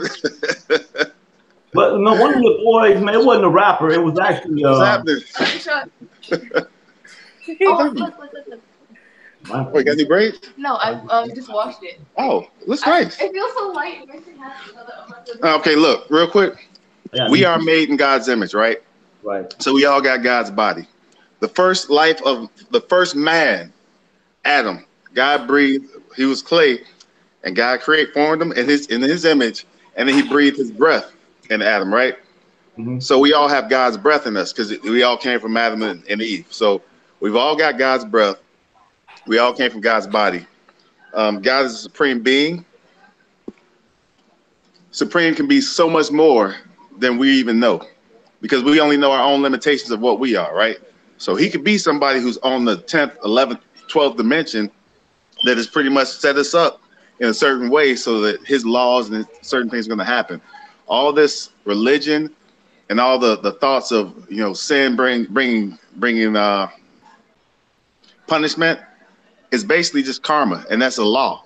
Karma is like a principle. There's no getting around it. When you do bad stuff, bad things happen, and somehow it's going to get back to you. I mean, so yeah, we are gods. We are basically gods in our own right. If you go up and you have a dog, he looks up to you like what? Like the god. Like, oh, you feed me, you beat me if I mess up, you give me things. So you might, if I ever want to have puppies, you might hook me up with a thing so I can make puppies. So we are gods on certain levels. We're not gods to the level of the God, but we are gods. I like to do that, because the reason I'll say I like what you're saying is because without a doubt, a dog is a lot, right? We know that we reign supreme over dogs, and it's all about the amount of energy we have flowing through our limbic system and our nervous system, right? Like we just have a bigger brain, we have more nerve endings, we're more stimulated than a dog is mentally. Now, a dog can hurt us physically. It can bite us. It can do certain things. It can feed us in that realm when it comes to the animal realm. But for some reason, our realm is over their realm. We're just thinking light years ahead of a dog or any other animal that's on the planet right now. That's why there's so many of us here. And I think of God in the same way. There's a supreme being. And that means he could be way the hell up there. And we are his reflection, which means we are made in his image, which means that we are also intelligent beings, but it does not mean that we are God. We are God, little g, he's God, big G. You know, but I think people are afraid to exercise the full extent of their intelligence. They're afraid to exercise the full extent of what God meant for them to be because they're afraid to call themselves their true name of what they are. Yeah. See, I just feel like your question is going to lead to other questions, and then we're going to end up going down this rabbit hole because, you know, so I don't even really want to respond to it. I mean, because I would then pose the question to you: what is God? Who is God? Mm-hmm. What does God mean to you? God is. There's a book. Hey, you want to switch back to like what were we talking about? Life and consciousness. Well, I don't think for me, you know, we try to square things in our mind. When I think about consciousness and I start saying things that are contradictory to religion, because I came up in a very religious household, I always try to square it back around to where does God fit in this view? Because I'm not exactly 100% trusting of, let's say, a Bible. Like the Bible was put together by people who had their own motivations, their own intentions to control other people. So when it comes, go ahead, Adam. I'm sorry, Jeremy. Say what you gotta say, bro. Yeah, so me, I kind of feel like that. Like for me, I completely do not associate God with religion at all, especially not, you know, because a lot of people they follow the King James version of the Bible, but a lot of people have no idea who King James even was. Like they don't even research who that guy, you know, who he was. Like this is somebody that literally, you know, because he wanted to hold on to his crown, he sat back and did nothing while his mom got beheaded just so he could remain in power. And this is the person whose Bible we're supposed to follow. Like his mom literally did everything she possibly could think of to make sure that he would have a safe existence, even by way of killing the kid's dad, you know, and because his dad was like an evil psychopath. But that was Mary Queen of Scots. So I feel like a lot of people don't even know who King James was, but we just blindly want to follow his Bible, you know. And I can't subscribe to that. So it's like when people start talking to me about Christianity, it just really goes in one ear and out the other. Because I don't associate that at all with what I think is when I'm thinking of that concept. Now, one other thing, you all were talking about dogs, and as far as like the mentality of dogs, you know, dogs have one thing, well, a few things that humans really cannot ever have. Like, you know, and for people that have dogs, you would be familiar with what I'm about to say. It's like, you know, you know people, and you could have somebody that you love. It could be your girlfriend, your wife, your boyfriend, your husband, your best friend, whoever. And you could go like, you know, 5 years without seeing that person, and you see them and it's like a nice embrace, a hug. You go to work one day and you're gone for 8 hours, and you come home to your dog, and your dog is like you just like you've been on vacation for decades, you know, and they're jumping all over you and loving you, and they love you unconditionally. But and that unconditional love is what we're told that God is the provider of for us humans. But if you spell dog backwards, you know, what is that? So but if you look at it from a different perspective, it's like, you know, when you have a God is essentially creating this life. And I think that every species on this planet that's able to reproduce has the ability to create life. And I think that that's a beautiful thing. That's why I really respect, you know, I respect the capabilities of women, because they are able to create this life, and it's such an amazing thing to be, that we're blessed to be a part of that role. Um, Definitely a blessing. but yeah, I just think there's a lot that we don't consider when we. So it's like when I'm thinking about a dog, how they have these. What's up? I said, good you. I say it really is a blessing to be a part of that. I love my part. Good you will. We got the best part.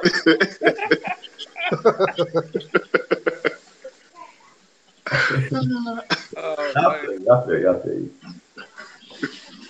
My bad. Women are awesome. I just want to think about this. When that day comes and we have to leave this form on earth and we go back up, right? Either one of a few things could happen. Nothing at all could happen, right? That could just be it. But I don't think that's true. Or else you can go to be in the company of God, or else you can go to be in the company of other souls to be one God, or else you can go into another being that's here on earth or someplace else. And what's to say that being is not an ant? What's to say that being is not some type of crustacean on the bottom of the earth, right? That has a much lower status, at least in our world. But it has a very necessary job to do in the world. Thank you, babe. Like what is next? And that is an unknown. None of us know. But I can tell you, people have been peeping into the next dimension by using DMT or LSD or whatever else.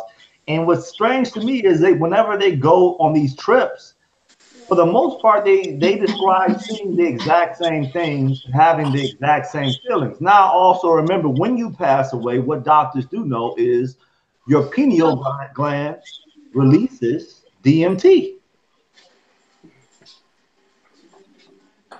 Thoughts? Any thoughts on that? I mean, like if people are tripping off DMT and they're seeing certain things on these trips, and then to realize that this is what's being released into your brain as you die.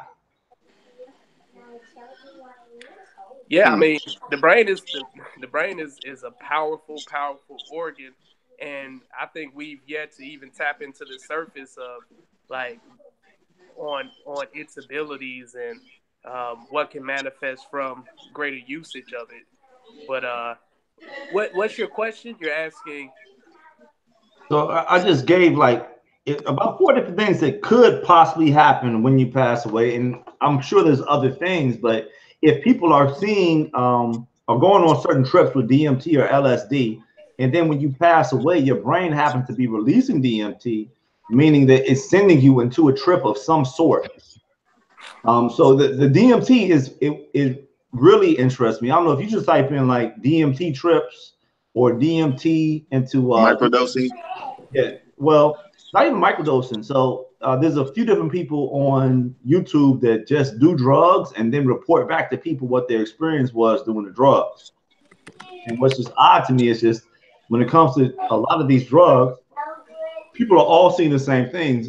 There's a drug called ayahuasca that's really popular in Central and South America, and a lot of rich people, rich yuppies from New York and other big cities across the world are going down to South America, and they're getting the shaman, and they're having these ayahuasca trips, and they all report seeing like bears, like spirit bears, and it's just how come everybody is seeing a freaking bear? What's to say this bear doesn't really exist in its own dimension, and it is there to guide you through its dimension and show you around? Here's my thing, like, the DMT is released when you die for like a few minutes or whatever, but like eventually even the pineal gland dies and there's no DMT release and there's just nothing. So the question is, do we enter into some other dimension and our consciousness goes with us? I mean, and it's our consciousness that's moving into that other dimension. Like, I don't know. I guess it's possible. And then the question, you have to ask the question again: what is consciousness? What exactly is this?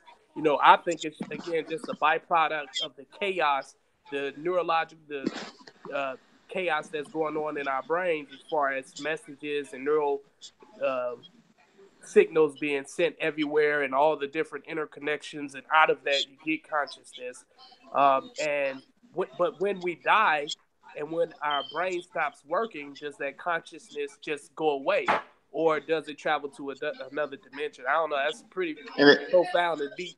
If we can capture it though, will it stay here? Like, there's a book called Old Man's War, and it's a fiction book that I read, and this is the first one. I got it on Audible, but it's the first one that made me think about this type of situation. The theory of the book, or the concept, is this old guy, 80 years old, he decides to enlist in the war that's fought up in space somewhere, but before he can go up there, they may have to give him a new body that's going to be able to survive up there. So they have these bodies they build out of, genetics and everything. They put them together. And during the process, it said he sat up and he looked over and he saw his new body, and his new body saw him. So in the middle of the transferring of his consciousness from one being to the other one, he was looking at both of them like I'm me, but I'm in both of these bodies. And then the old man died, and then they give him the younger body that's, fit to work in space and everything. And that was his body from the rest of the story. But you know what's scary, Rodney? What? Is one of my earliest memories was me staring in the mirror. This is like, you were here when you were 2 years old. You were here when you were 3 years old. But one of my earliest memories was me staring in the mirror as a little boy, 3 or 4 years old, and just saying, I'm Antoine. And being confused as hell, like, what the hell is Antoine? Like, I felt like I had just at that point, my memory turned on, and I'm like, what is going on? And I remember going downstairs and asking Mom, like, what am I? And she said, you're Antoine. And I was like, and so I look at that as a sign of intelligence, but I also look at it as, was I dying somewhere else? Was this body at 2 or 3 years old, was it really just like on auto mode? Like, before your memory kicks in, are you really even there? And then one day when you die, you're staring at your new body, and there's a transference, and you forget about your old body immediately, and you're just there for the first time, like looking at yourself like, what the hell is going on right now? See, to me, I think our brain develops at different stages, and once you reach a certain age, you have a number of neural connections, and the part of your brain that's responsible for memory and for emotions, and like the limbic system, the hippocampus, blah blah blah, prefrontal cortex becomes more developed, and you gain that ability or that capacity to recognize that you exist, and you start to be able to have those memories. So I think it's just, personally, I think it's just a part of like development, and early on you just don't have, your brain isn't as developed as it is once you turn 3 or 4 or whatever it may be. Right. No, I think what freaked me out was I actually remember, like, shortly after I was born, like, coming out of the hospital for the first time. And I remember when I was younger, I described the entire scene to my mom perfectly, and she confirmed every word of it. It really, as I got older, like, that thought, like, that concept of being able to do that really scared me, because, most people, when they talk about their earlier memories, it's a few years later, and that, just to have that sort of memory, just like, even now, it kind of freaks me out a little bit. You done tapped into something right there, man. For real. I'm thinking, like, the story, even what Antoine's talking about, like, that would be an excellent. Give me, what's a good supplement to help my creativity? Because that'd be an excellent storyline to write on, like, a book or a movie or something like that. Give me some good supplements for my creativity. I need to bump this up a little bit. I don't smoke, but you said weed?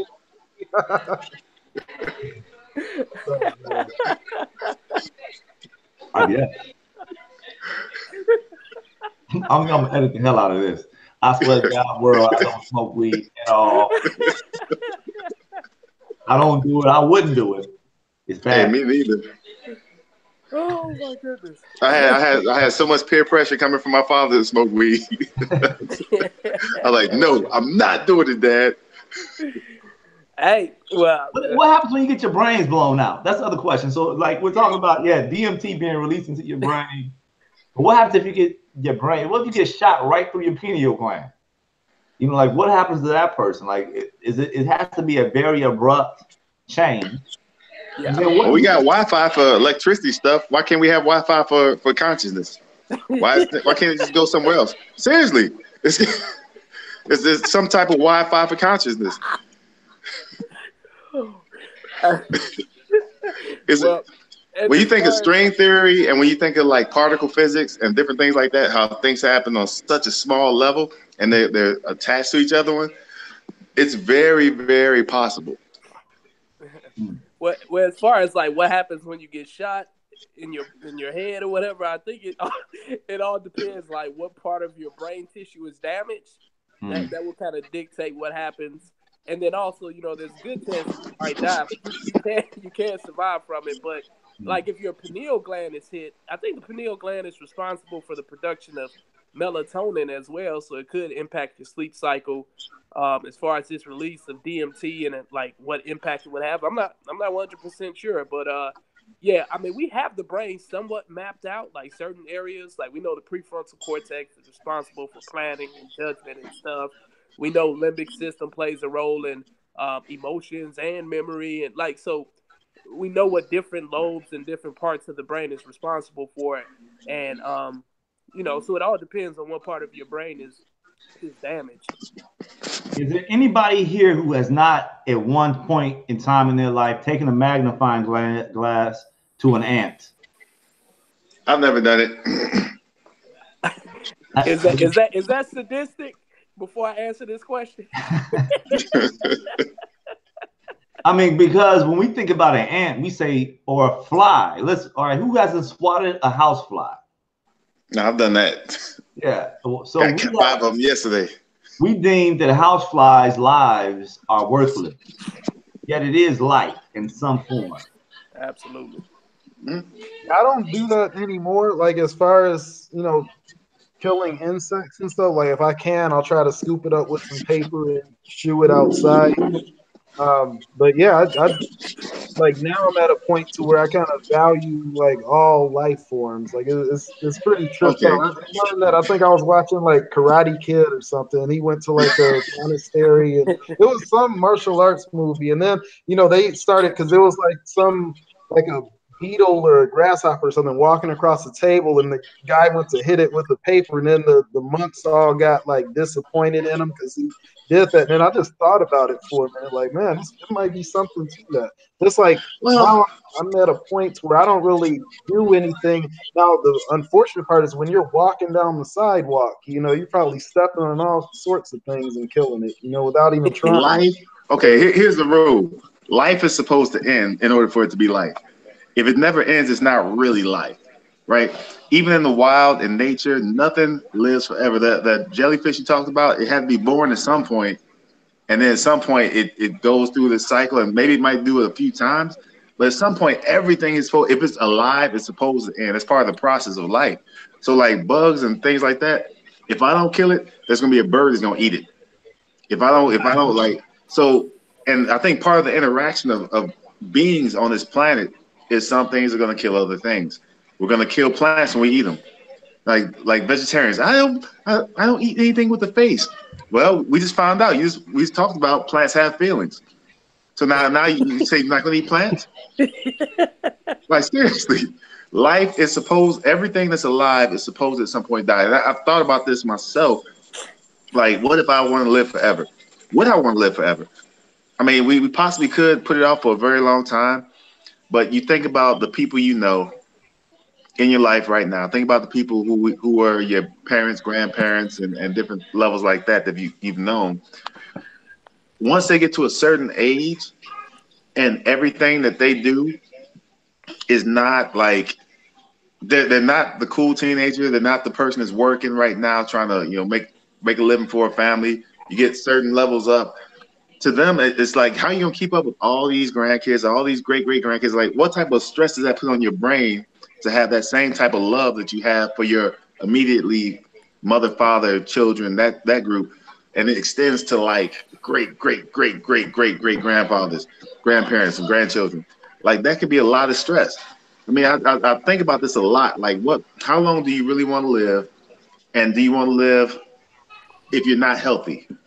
If you get to a point where your body's failing, you can't move around, you can't do some of the things you want to do. After a while, even like some of the things that you like, once you get so old, you don't necessarily like the same things anymore. You're like, man, I'm kind of tired of that. Yeah, I've pretty much done that to the point where I don't want to do it no more. So I believe in being nice, and maybe I might let a fly slide if he doesn't touch my food, and if he goes in the house and gets right back out, he can get on with his life. But if there's a fly that's in my house that is bothering me and it keeps buzzing around me, he's gonna have to die. If there's some food like chickens, I believe there's humane ways to raise chickens and to feed them properly and take care of your animals and things like that, so that you're not overdosing on meat. Because maybe we eat way more meat than we're supposed to eat, and we probably are very cruel to the way that we raise animals to kill them and things like that. Some of it can be, matter of fact, I'm pretty sure all of it can be improved. But even when you're not doing that, there's people who hunt it. We have to farm animals, because if we say, okay, well, now people can hunt animals, they will hunt them to extinction because people don't have sense. So, I mean, to me, all life is supposed to end. There's a certain order to it. Even if I was to extend my life to, say, 200 years old, I wonder how I would feel about thinking like, man, 1,000 years. Like, the longer you live, the more stuff you have to remember about life, and the more like it just gets, you see the same things over and over. That's why so much of this crap is cyclical. Yeah, you won't really remember that much too, because I know there's periods in my life that I have absolutely very little recollection of, right? And rightly so. Like, the more life you live, the fewer things you're going to remember about your past, except for those things that were extremely emotionally relevant to you at the time.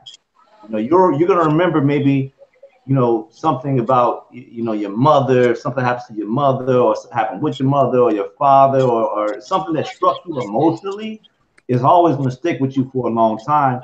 You getting up and going to work and going through the humdrum life, all that stuff is rolled up into like one bullet.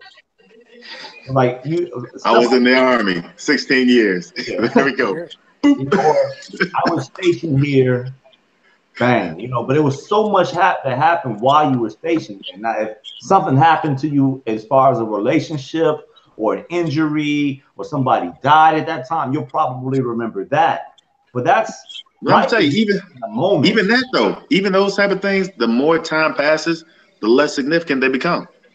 Like, and it's serious. Like, life, when I say life is us coming from another dimension, kind of experiencing this thing, it's kind of like, picture a video game. Right now, what if life was Super Mario Brothers? So you got this controller, you got this game system, you're playing Super Mario Brothers, and you can play through that whole game. You can play through that whole game without dying once. You can play through the whole game without dying twice. You can do it 3 times. How you gonna feel? You'd be like, God damn. He's like, God dang, I'm tired of playing this stupid game. That's what give me a new one. Die, man. But I think what happens is, think about this now. Just imagine this. You die. Your soul does die. Every memory that was inside of your head is gone. And why should it matter? Like, after you've lived for so long, why should that matter? As long as your soul, your spirit is somewhere and it goes into something else and it continues to live in a different form. And in that case, I also look at it as me and Adam and you and David are all the exact same spirit. We're looking through a different set of eyes that has a different set of capabilities. So we all have brains, and our brains have been exercised to a certain extent. So we have our beliefs in our heads. But the only reason I believe the way I believe is not because I'm right. It's because I've seen what I've seen. I've lived the way I've lived, and this is my recollection of everything. Your experience. I have a question for you all. You all are, spirit. What does spirit mean to you all? What is that? What is someone's spirit? It's energy. Okay. It's energy. Go ahead. Yeah, go ahead. I'll let you finish asking your question first. Oh yeah, that was the question. What is what's the there was definition of something spirit? I read when we were studying with the Jehovah Witnesses that talked about a soul, right? And the soul, from that explanation, was the physical aspect of this body. Like your physical body is your soul. Your spirit is the gift that comes from God. That's that breath of that God's breath type thing that comes in and makes you who you are. And it's like it's the thing that can't be named. Like once you die, that's the thing that's still there. Because before Rodney was born, there was a lot going on in this world, and after Rodney's gone, there's still going to be a lot going on in this world. And Rodney is more than just this physical body. I know this because when I was ruptured my Achilles tendon and Rodney could not walk, Rodney was still Rodney. You know, this Rodney is not a part of this body. Rodney's body had never failed him up until that point, but then when his body was broken, Rodney was just fine. You know, and to me that was significant because I realized that my body does not represent who I really am. It's just more of a physical representation of what's here, right? Yeah. So I could be thinking some craziness and what's going on or in my head, or I would do things at work sometimes. If you start doing things that become routine and your body is doing these things and you could put your mind on autopilot, that part that can go on autopilot, that's the spirit. I mean, the part that's not on autopilot, the part that can kind of leave everything and kind of go away and be where you want to be, that's the spirit. Or maybe So do we have any evidence at all? So do you think that your belief in the spirit is just that? It's just a belief. It's not factual. Like, do we have any evidence of anyone? Yeah, I don't Well, know. See, this is the there's thing. been some. Bro, I've seen some evidence. Let me interject something real quick. And that's just, there's this possibility. I'm going to try to square both of your thoughts. I think I see where you're going, Dave, as far as because earlier you were saying that it's a confusion in the brain that causes, you know, the whole consciousness bit. And that could be very true. That energy that's actually running through the brain, though, is the spirit, right? So even like I was saying earlier, if my energy was in your brain, I would think with your consciousness. I think like we get too wrapped up in the consciousness bit. And the scary part is maybe the consciousness is also separate from, or maybe the consciousness is the brain. But that energy that's inside the brain, that's causing the brain to actually function, is the spirit. And I think people I'm afraid of this. That my spirit without my brain is no longer my consciousness. However, that energy can go into anything else. The energy cannot be destroyed. That's what Einstein said. So energy is not destroyed, it just goes somewhere else. It's going to go somewhere into something eventually. But here's my thing though. You talk about the energy moving through the brain. Like, we know that there are neurochemical processes that are occurring that's causing those electrical transmissions to the brain. We know it's electricity, and we have an understanding of the physiology of neurophysiology. So we can essentially explain the energy that's within the brain that's causing the creation of, you know, the physical manifestations of those reactions. So I've seen. Isn't it just so we have an answer for it? We know what that energy is. Well, I've seen some things that they did some tests, and the doctor, this person, they had a bunch of people getting ready to die they tested. They weighed them before they died, and then they weighed them immediately after they died, and they always lost a certain amount of weight after they died. Now, of course, this could be from one of several reasons, and you can look at it a couple of different ways. In my initial skepticism, I would think, well, dang, that's because they're breathing out. You know, when you're holding breath in your lungs, you're a little bit heavier than when you blow out the breath out your lungs. And that's probably why there's a slight, difference in the weight. But then at the same time, that breath could be the breath of life, because we all got that breath of life. That first suck in that we do when we're a baby coming out of our mother's womb, that's the breath of life, right? And we carry that with us. But we have a like neurophysiological explanation for why that occurs. Why we lose weight? No, why we take that first breath. Because God blew it in our mouth, dude. Come on. No, like I'm saying that we take that first breath, like we have an explanation for that, like a physical explanation for why all of that occurs. You get what I'm saying? Yeah, I mean, I understand that, but to my mind, because we understand what the cause is and we understand the mechanics of it, Uh-huh. somebody put these mechanics together, right? Oh, my battery's about to die. Dang. Okay, well, somebody, the architect, built this whole universe. They put these mechanics together in our body to do certain things for certain reasons. And I think that could be the key. I'm gonna go ahead and log off, guys. My battery's about to die on this phone, and my computer has been very unreliable. So I love you all. Yeah. This has been Thanks. a I very love you, interesting cuz. conversation. Absolutely. Yeah. Thanks for the contribution, bro. No problem. All right. Yes. All right, cuz. Good night. What if we separate the light bulb from the electricity that's running through the light bulb? And you say, hey, the light bulb is the brain, it's all the chemicals and everything else. But the electricity, which could be the same as light that's coming from the sun, which could be the same as energy that you get from, I don't know, a dam somewhere across the river now, whatever else.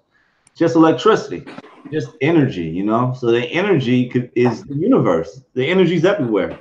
But I guess what I'm saying is, how can you like why separate the two? Because we know like neurons work like almost like an electrical system, right? You have a neuron, it has insulation around its extensions. We call it the myelin sheath. Like it has neurochemicals that kind of course through the neuron. It gets to the post synapses, and those chemicals are released, and they bind to receptors on the neuron that's interacting with that neuron, and like there's like action potential that goes across the neuron due to those like we have like explanations for why this electricity is occurring within our brain. So we know why that energy is passing through, like we know where the energy is coming from.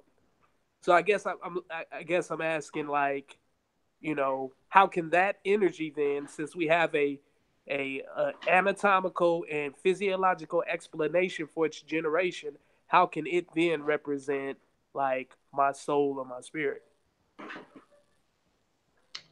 I think your soul and spirit are separated. I think the soul, like I say, that's the personality, the ego, or the brain, whatever you want to call it. And I would separate the two because at some point the energy stops flowing in your brain.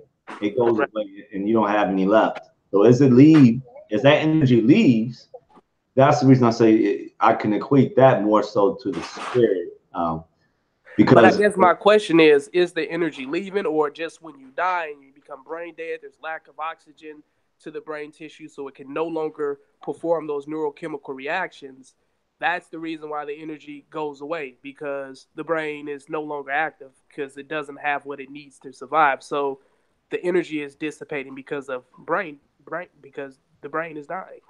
well, definitely, even after you die, you still have energy in your body because they can set fire to your body and it would then dissipate and you can become charcoal at some point, and then you would have no energy potential. And those, you know, you're just gonna reduce the body to carbon.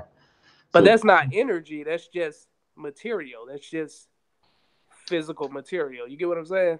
right, but if you think about to make fire, you need wood. So what's happening? The wood is a fuel, and it's expelling its energy to create the fire. So there's energy in all types of things, but life in all things, at least not as we know it. You know, not the same type of life. Like this can obviously has some type of energy potential in it, but not what we would call life. It's very I just like I feel like I don't have a good like I feel like us believing that we have a spirit is purely faith based. I think it's purely faith based and it's theoretical. Now I tend to believe in that. I mean I tend to take on that faith and that belief that we have a spirit, but but it seems like as mankind becomes older and we amass more information, and through science we learn more things, a lot of questions that we had that we may have just given the answer to it being God we're starting to have the answers to them.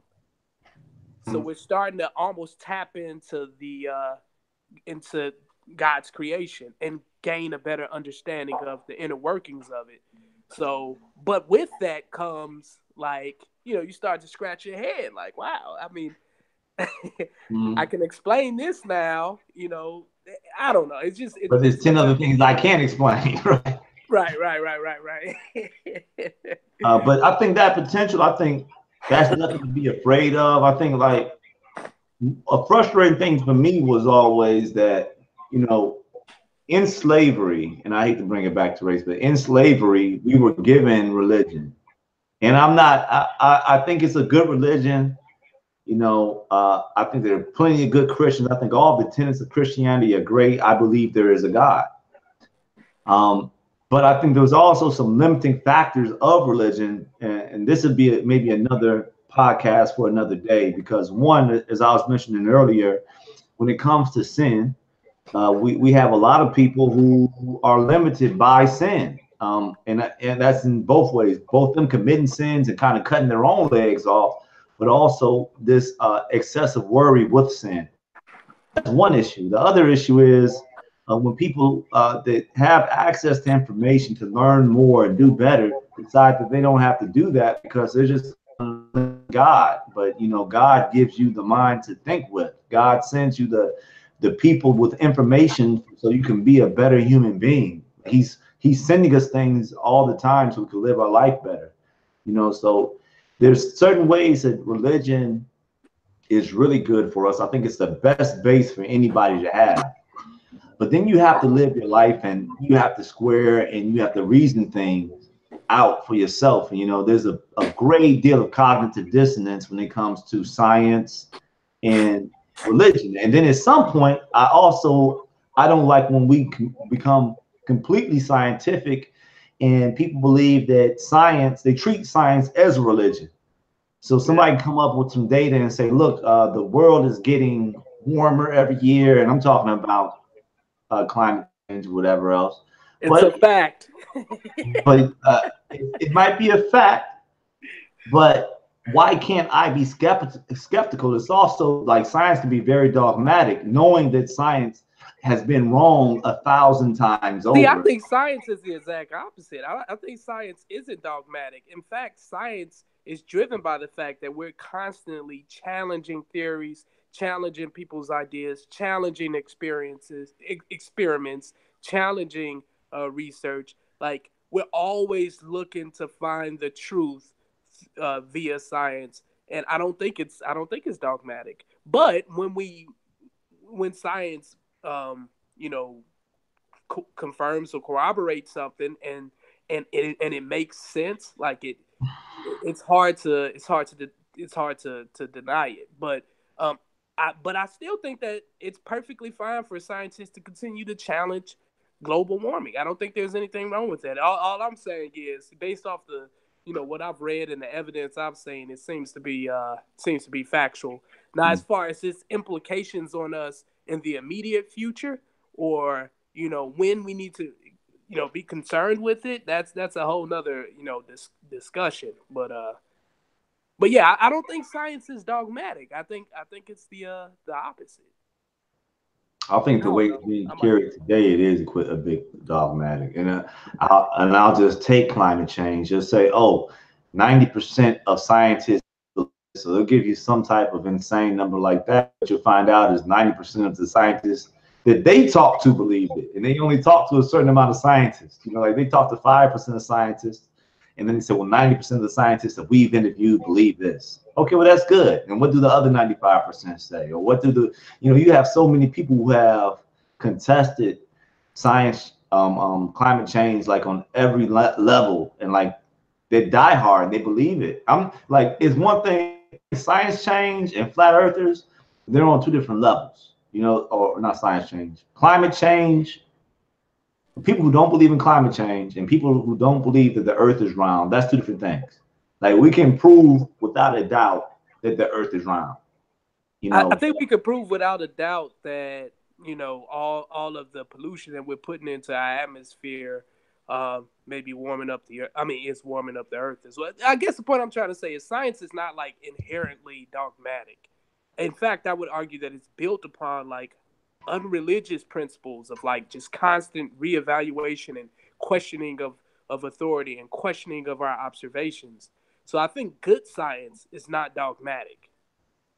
Yeah, I agree with the take on science, because I mean, you have to realize that we can literally only see like 4% of all matter, from like the stars to the planet, everything that's on the rocks, the leaves, the trees, the all of the chairs, tables, like all the things that we can see. It only accounts for about 4% of the matter that exists within the universe. And I think we oftentimes forget that. Like, even if we're talking about, like, we had brushed on the subject of colors a little bit earlier on, but it's like we can only see so many colors, and like we could really only describe a color with another color. I mean, I don't even know if like the color that I see as orange is the same orange that you see when you're looking at colors. You can't really describe a color without using a color to define it.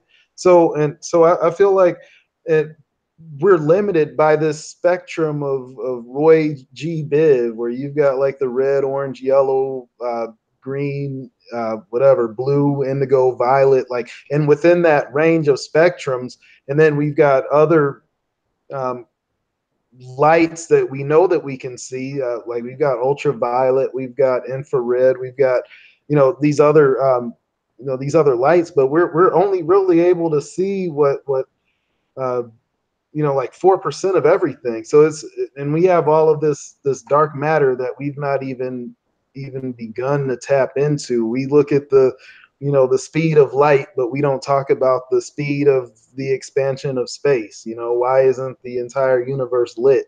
We've got all this light everywhere. So it's like, and then beyond that, we're talking about like light speed as being like the fastest speed known to man. But what happens if we need something that goes like FTL, where you're looking at faster than light? Because a lot of planets, like, but we're going. I would be going way off into a tangent. You'd start thinking about like aliens and all these other life forms and stuff that could be in other galaxies. But how many light years away from us are these other galaxies? So if you've got people visiting us from other galaxies, and it takes light that many years to get from there to here, how old must these beings be by the time they arrive? Or are they like the great grand offspring of the original people that started that journey? Or are they traveling faster than the speed of light? Or do they have like these extra long lifespans? So I think there's a lot of things that we need to explore within the construct of science that we've not even. Let me ask you guys something real quick. This kind of deep, because you brought up the aliens, and I don't want to go off into a tangent, but have either one of you ever been lonely? Like felt lonely? Felt the feeling of loneliness. I think right after a breakup, I would feel it, but generally, like when I'm alone, that's like my most peaceful state of being. Like I feel great when I'm by myself. And I know people don't. For how long? But for how long can you be lonely without? But how long can you be by yourself without feeling loneliness? I mean, I don't really, unless I'm just like coming out of a relationship, I don't really feel lonely. Like I really don't. Like I feel like I've always got more. Like I've got literally the entire internet at my fingertips. Like I'd never get bored or lonely as long as I have an internet connection. I could just read and do research and learn a new language, program. I could do anything that I want, with an internet connection. So it's like my brain is too active for me to even think lonely thoughts most of the time. So Dave, go ahead. How long can I go before I get lonely? Yeah. Man, I don't know. I guess I've never really measured how long I can go, but I guess if I was to guesstimate, you mean like absolutely no human interaction? Yes. Like, what about TV, computer, like human interaction via that? Oh, you can have that, yeah, TV and computer, that's fine. I mean, that probably would allow for me to go by myself isolated for a longer period of time. But man, I don't know. I can't really put a time on it, to be honest. I'm sorry. Because and reason, I guess I'm kind of the same way too. But after some period of time, I do want some type of company, you know. Yeah. And most of the time it's female company, you know. You just well, you're right. But you know, we want some type of company. And I'm thinking, okay, even if you think about the idea of limbic resonance, and that's just saying, okay, all of us connecting on some sort of level and feeling each other's presence and kind of modifying our own behavior with other people's presence, whatever else. And then you think about the earth as an organism on its own and being its own organism for light years and light years around, because all these other planets, quote unquote, don't have any life. Right? Well, so we know at on least Venus life we is full can't of plants. is the earth lonely? Dang, Well, you know, like the question. planet Venus is like full of plants, so that's like full of life. So we already know that there's some life at least on another planet, because plants are alive. You know, it's just a different form of life. But I mean, that's like the greenhouse planet. Yeah, and also to what we're alluding to in regards to what we're limited to via the visible light spectrum. Like, who knows? There may be life that exists on other planets. We just aren't privy to those life forms because they're in a different dimension. Or I would like to take a trip out to Neptune, because in Neptune, when it rains, it like rains diamonds. So I would like to go to Neptune with a duffel bag. I did not know Cost that. you a bag of diamonds to get to Neptune. Yeah. But what are you getting at though, cuz? What's that? The idea of limbic resonance is just the idea that one, we are all one being, or we're one life form as humans on the earth, or maybe it's all life on the earth, and then maybe we are a disease to the earth, or it's so many different things that it could be, man. I don't know. And I think when I hear Elon Musk and Joe Rogan talking about life as a simulation, it sounds like, all right, it's almost religious. Like, you have God, maybe God was bored, maybe God created an ant farm of people and put life into it or programmed it. And we're just that program. We're running through this. And maybe if we do good in this program, we go to the next level. That's Well, possible. right now That's there's definitely another planet that's like really similar to Earth in terms of climate and just overall just temperatures, the way the layout of the planet is. It's almost like a carbon copy of Earth. I think it's a lot bigger than the size of Earth. It's called Kepler 22b. You may want to take a look at that. Now it's kind of far. It's pretty far from Earth, but yeah, Kepler 22b is like another planet that like greatly resembles Earth in a lot of different ways. Right now, that's being looked into. Okay, I just wrote that down. I'll look it up later for sure. For sure. So we may not be the only planet like this with these types of life forms. I mean, we just never know. In fact, I would argue that it's more likely that we're not. Yeah. We haven't even fully explored Antarctica yet. So, I mean, there's a lot of stuff here that we haven't really completely tapped into. So some of science just blows me out, man. Like when people talk about the moon possibly being hollow or being a big veil. I don't know if you guys have ever heard that before. Or just simple things like, you never see the dark side of the moon. We're looking at the same side of the moon every day. We're staring up at the moon and it's staring back at us, but it's not spinning like we're spinning. The way our seasons and how that works, what do you call it? The precession of the whatever. Yeah, my head Well, is. I don't know about like the moon anyway, just because like in a lot of the pictures that you see, like when people go to the moon, like they show those pictures of people with the American flag and they stick them down into the moon, and you know you see the flag kind of like blowing in the wind and it's kind of like sticking out, but there's no wind on the moon, so it's like what does that even mean? You know, so it's this the moon is like a very interesting concept in and of itself because it's like if there's there's no wind, like why is the flag waving and stuff? So I don't know if I don't even know if we've really even gone Been to to the be moon. honest. You guys don't believe we've been to the moon, but you guys trust CNN. I don't believe it. I don't trust CNN. I told you what happened the last time I turned on CNN. I don't trust any of those media networks. I don't care if it's Fox, if it's MSLSD, MB, whatever, MSNBC, CNN. Yeah, I don't trust Eyewitness any. News, all them jokers, man. How come so many of them have the eye as their doggone number? Because that ties into some other stuff. Yeah, I mean, like, yeah, I always trust and verify. But I'm surprised at the number of people who follow Fox News. I'm surprised at people that follow any of them, to be honest. I was in the Fox earlier today, and I was like, "This shit sounds ridiculous too." So really, So you remember the Ninja Turtles? Like I don't know if y'all ever like used to like the Ninja Turtles and stuff, but you remember the Foot Soldiers? Like people that watch the news remind me of the Foot Soldiers and stuff. They all just kind of follow, it's pretty interesting.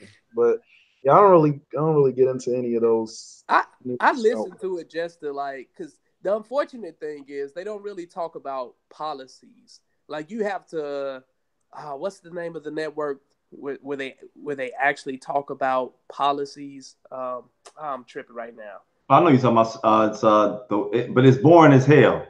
It's extremely boring, but it's not like highly opinionated like Fox News and CNN and stuff like that. But yeah, there was a time when CNN, Fox News, they kind of more so focused on the policies and had political discussions about it. But we've kind of gone away from that. News is just so opinionated, and it's easy to kind of get in the rhythm of just like holding on to those opinions of the news station that you watch the most. And, Dave, let me ask you this though: if we didn't have Fox News, so if there was no Fox News, how was somebody with conservative thoughts or people? If there wasn't a Fox News, are you telling me that MSNBC, CBS, all the rest of them wouldn't say the exact same things all the time without there being any type of contradiction to what they're saying? Honestly, I think like things are so politicized right now. I mean, polarized right now because of who we have as our president. This is unprecedented. The amount of polarization within the media. But yeah, to answer your question, if we didn't have Fox News, I don't think they would be as. I don't know. But then you still have the most powerful form of media that the conservative side does have, and that's like more powerful than any of these television stations, and that's the radio. Like AM radio is dominated by conservatism, like it really is.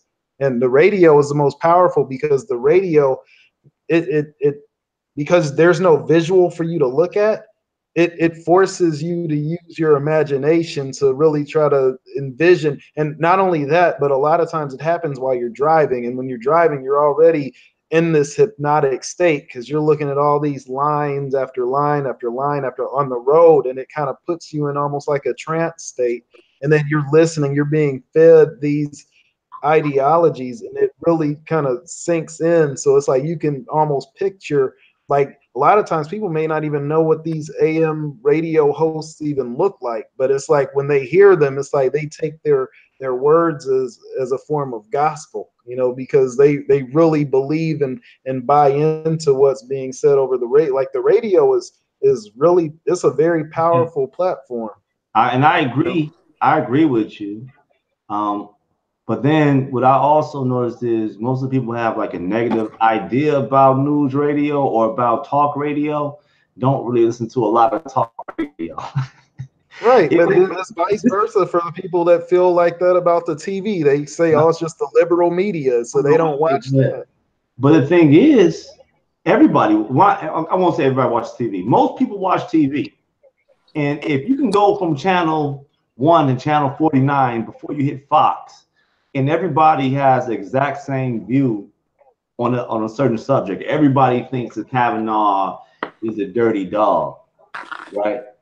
But then you get to Fox News, and they're not everybody. He still made it. Well, I understand what you're saying, but when you get to Fox News, be them good, great, indifferent, however you feel about Fox News, those are the only people that are going to talk about it. See, well, look at it, the media is not making a vote. The people are making the vote. So if the people voted in a president that they think will support their ideas, not necessarily they support the president, but they support his ideas because he'll get it done, right? The reason conservatives have to use Donald Trump is because Donald Trump is the type of person who doesn't give a shit. He has a huge ego, and he will run right over your feelings, right? So that's. But then the thing is, that's only if you believe that votes even count anyway. But that's the whatever the vote structure, if it counts or not. If you have 400 million people, it's not. I think it's like 340 million people. Let's say 150 million of those people voted. Or let's say 150 million of those people are conservative, right? And because they're conservative and because they're from Ohio or Wyoming or Colorado or North and South Dakota or, I don't know, Idaho, because they're from those locations and because you live on the coast, because you're from California and you have a lot of movie stars in your state, or you're from New York City and you control all the radios in New York City or whatever, and most of the rappers come from the East Coast or the Mid, whatever. Because of that, because you have control over the TV, you think that you are more important or you understand the way life is, even if you're messing over, let's say 40% of the personnel, and those 40% of personnel vote in their president, then I think that's still a form of balance that was needed. And like, there's no balance in television. There's no balance in Hollywood. There's no balance in rap music. There's no balance in any form of media. And the people are balanced. You see what I'm saying? Like, America has a balance, and it's not 90% liberal. So it's not being clearly, I'm not saying everybody should be conservative, but I think. Well, you know, America is predominantly liberal, though. Liberal leaning, at least, left leaning. But how dominant, David? Do you think it's 60-40? Do you think it's 90-10, or what do you think it is? I think it's probably like 60-40, something like that. 60-40. Yeah, right. I would say. How come the media isn't 60-40? I don't know what the breakdown of the media is, but I just feel like people have to take it upon themselves to use sound judgment and sagacity when it comes to determining what ideas they're going to take on. It's a shame that people are so easily swayed and influenced by the media.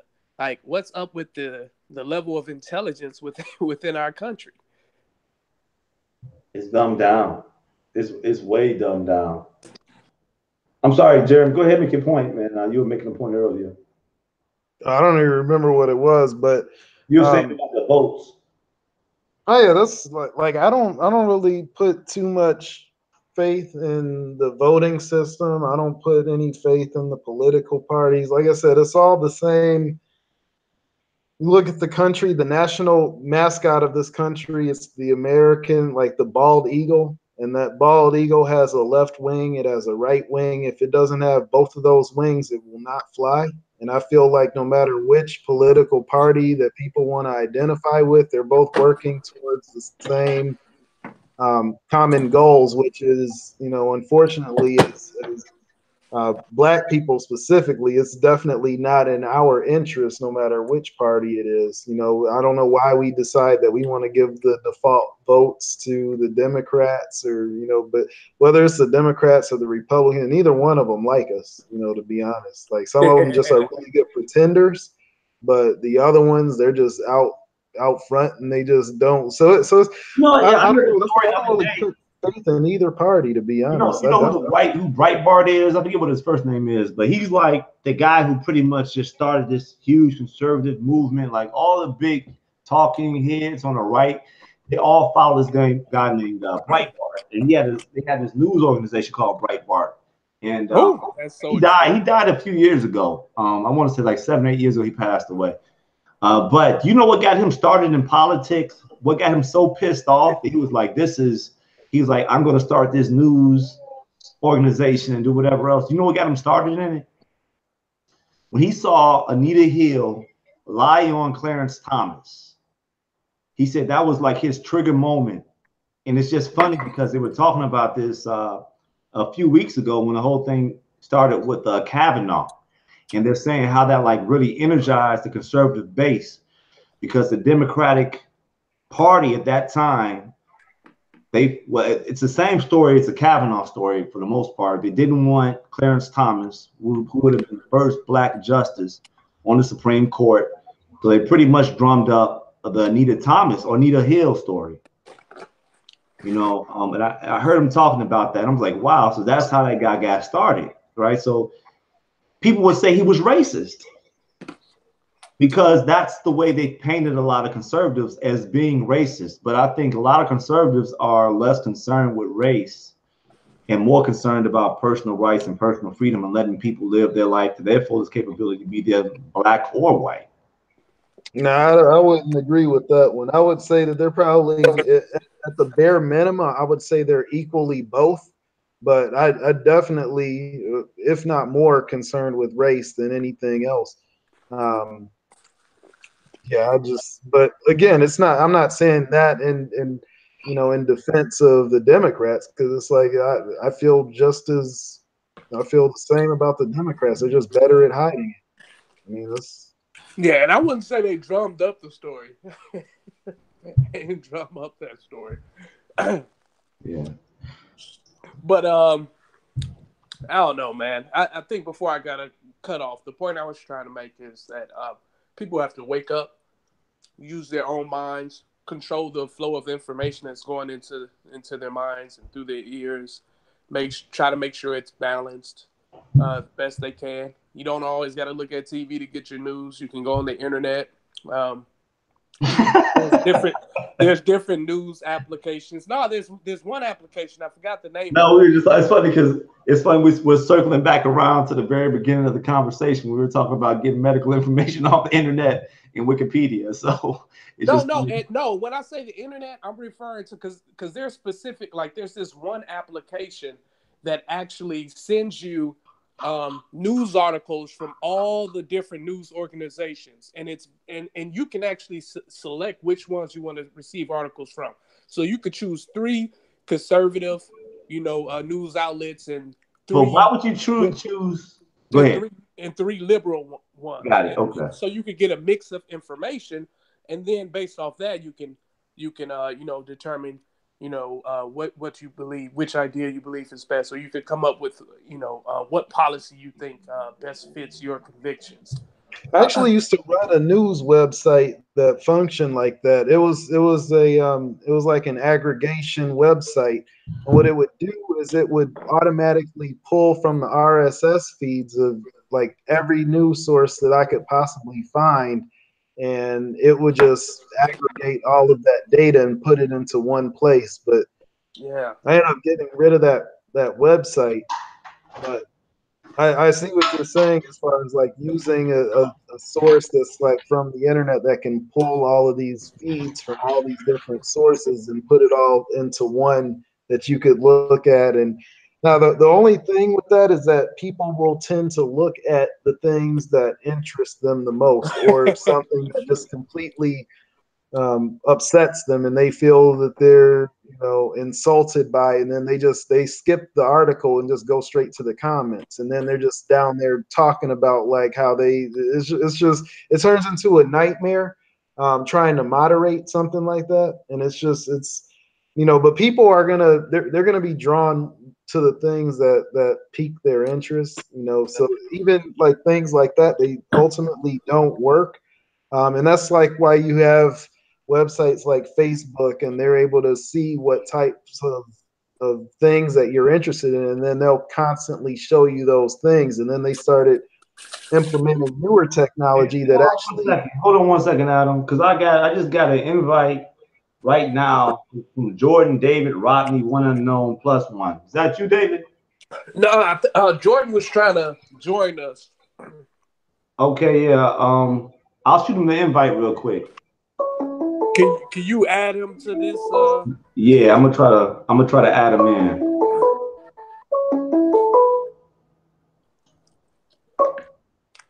Hey, Jordan.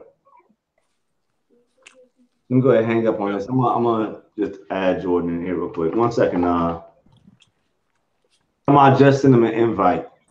Come on, brush with that, babe. Hi, of course. Go ahead, Jeremy. Sorry for cutting you off. Oh no, that's okay. But yeah, I feel like a lot of times if we try to pursue multiple sources for information, we're only going to really pay attention to what we're drawn to anyway. Everything else will pretty much discount it as being the new term that people are using is fake news. That's being thrown around everywhere. And it's true. That like a lot of these, because they're just so biased, and that's whether you're looking on the left or the right, or even some of the stuff in the middle, and a lot of it is going to be tailored to what they already want to believe in and subscribe to. And that's why you have that argument on global warming, where while you have one camp saying that it's true, you got another camp saying that it's false. And it's just like people are going to buy into whatever they're interested in anyway. Like even if somebody's coming with just hard evidence that proves otherwise, if that's not what they want to buy into, they're not going to buy into it. Yeah, that's true. And that's why I think platforms like this, podcasts like this, where you have diverse and varying views, is really important, because it shows to our listeners the importance of being okay with being uncomfortable, with maybe hearing things that you may disagree with, so that you can have a better understanding of someone else's perspective and you can grow from it. There's been times where I've heard something on a particular subject that I just totally disagreed with, but as I actually took the time to listen, it started to make some sense, and I was able to take certain parts of that individual's perspective and say, you know what, I can agree with that. I can see it. And I think that's where we can. I think that's just extremely important, and we can start to see our society progress if we can do that. Yeah. Hey, tell Jordan Dave. Tell him I sent him the invite. I saw him still trying to they were trying to start another call. It was him, and he said he was in the call with Antoinette. Okay, I'll send it to him right now. You got his email.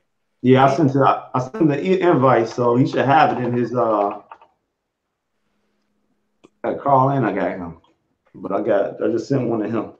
Yeah, so hey, let's do this, because I think we probably ran the course on the topic that we were supposed to talk about. I'm gonna stop this, but you guys hold the line. Okay.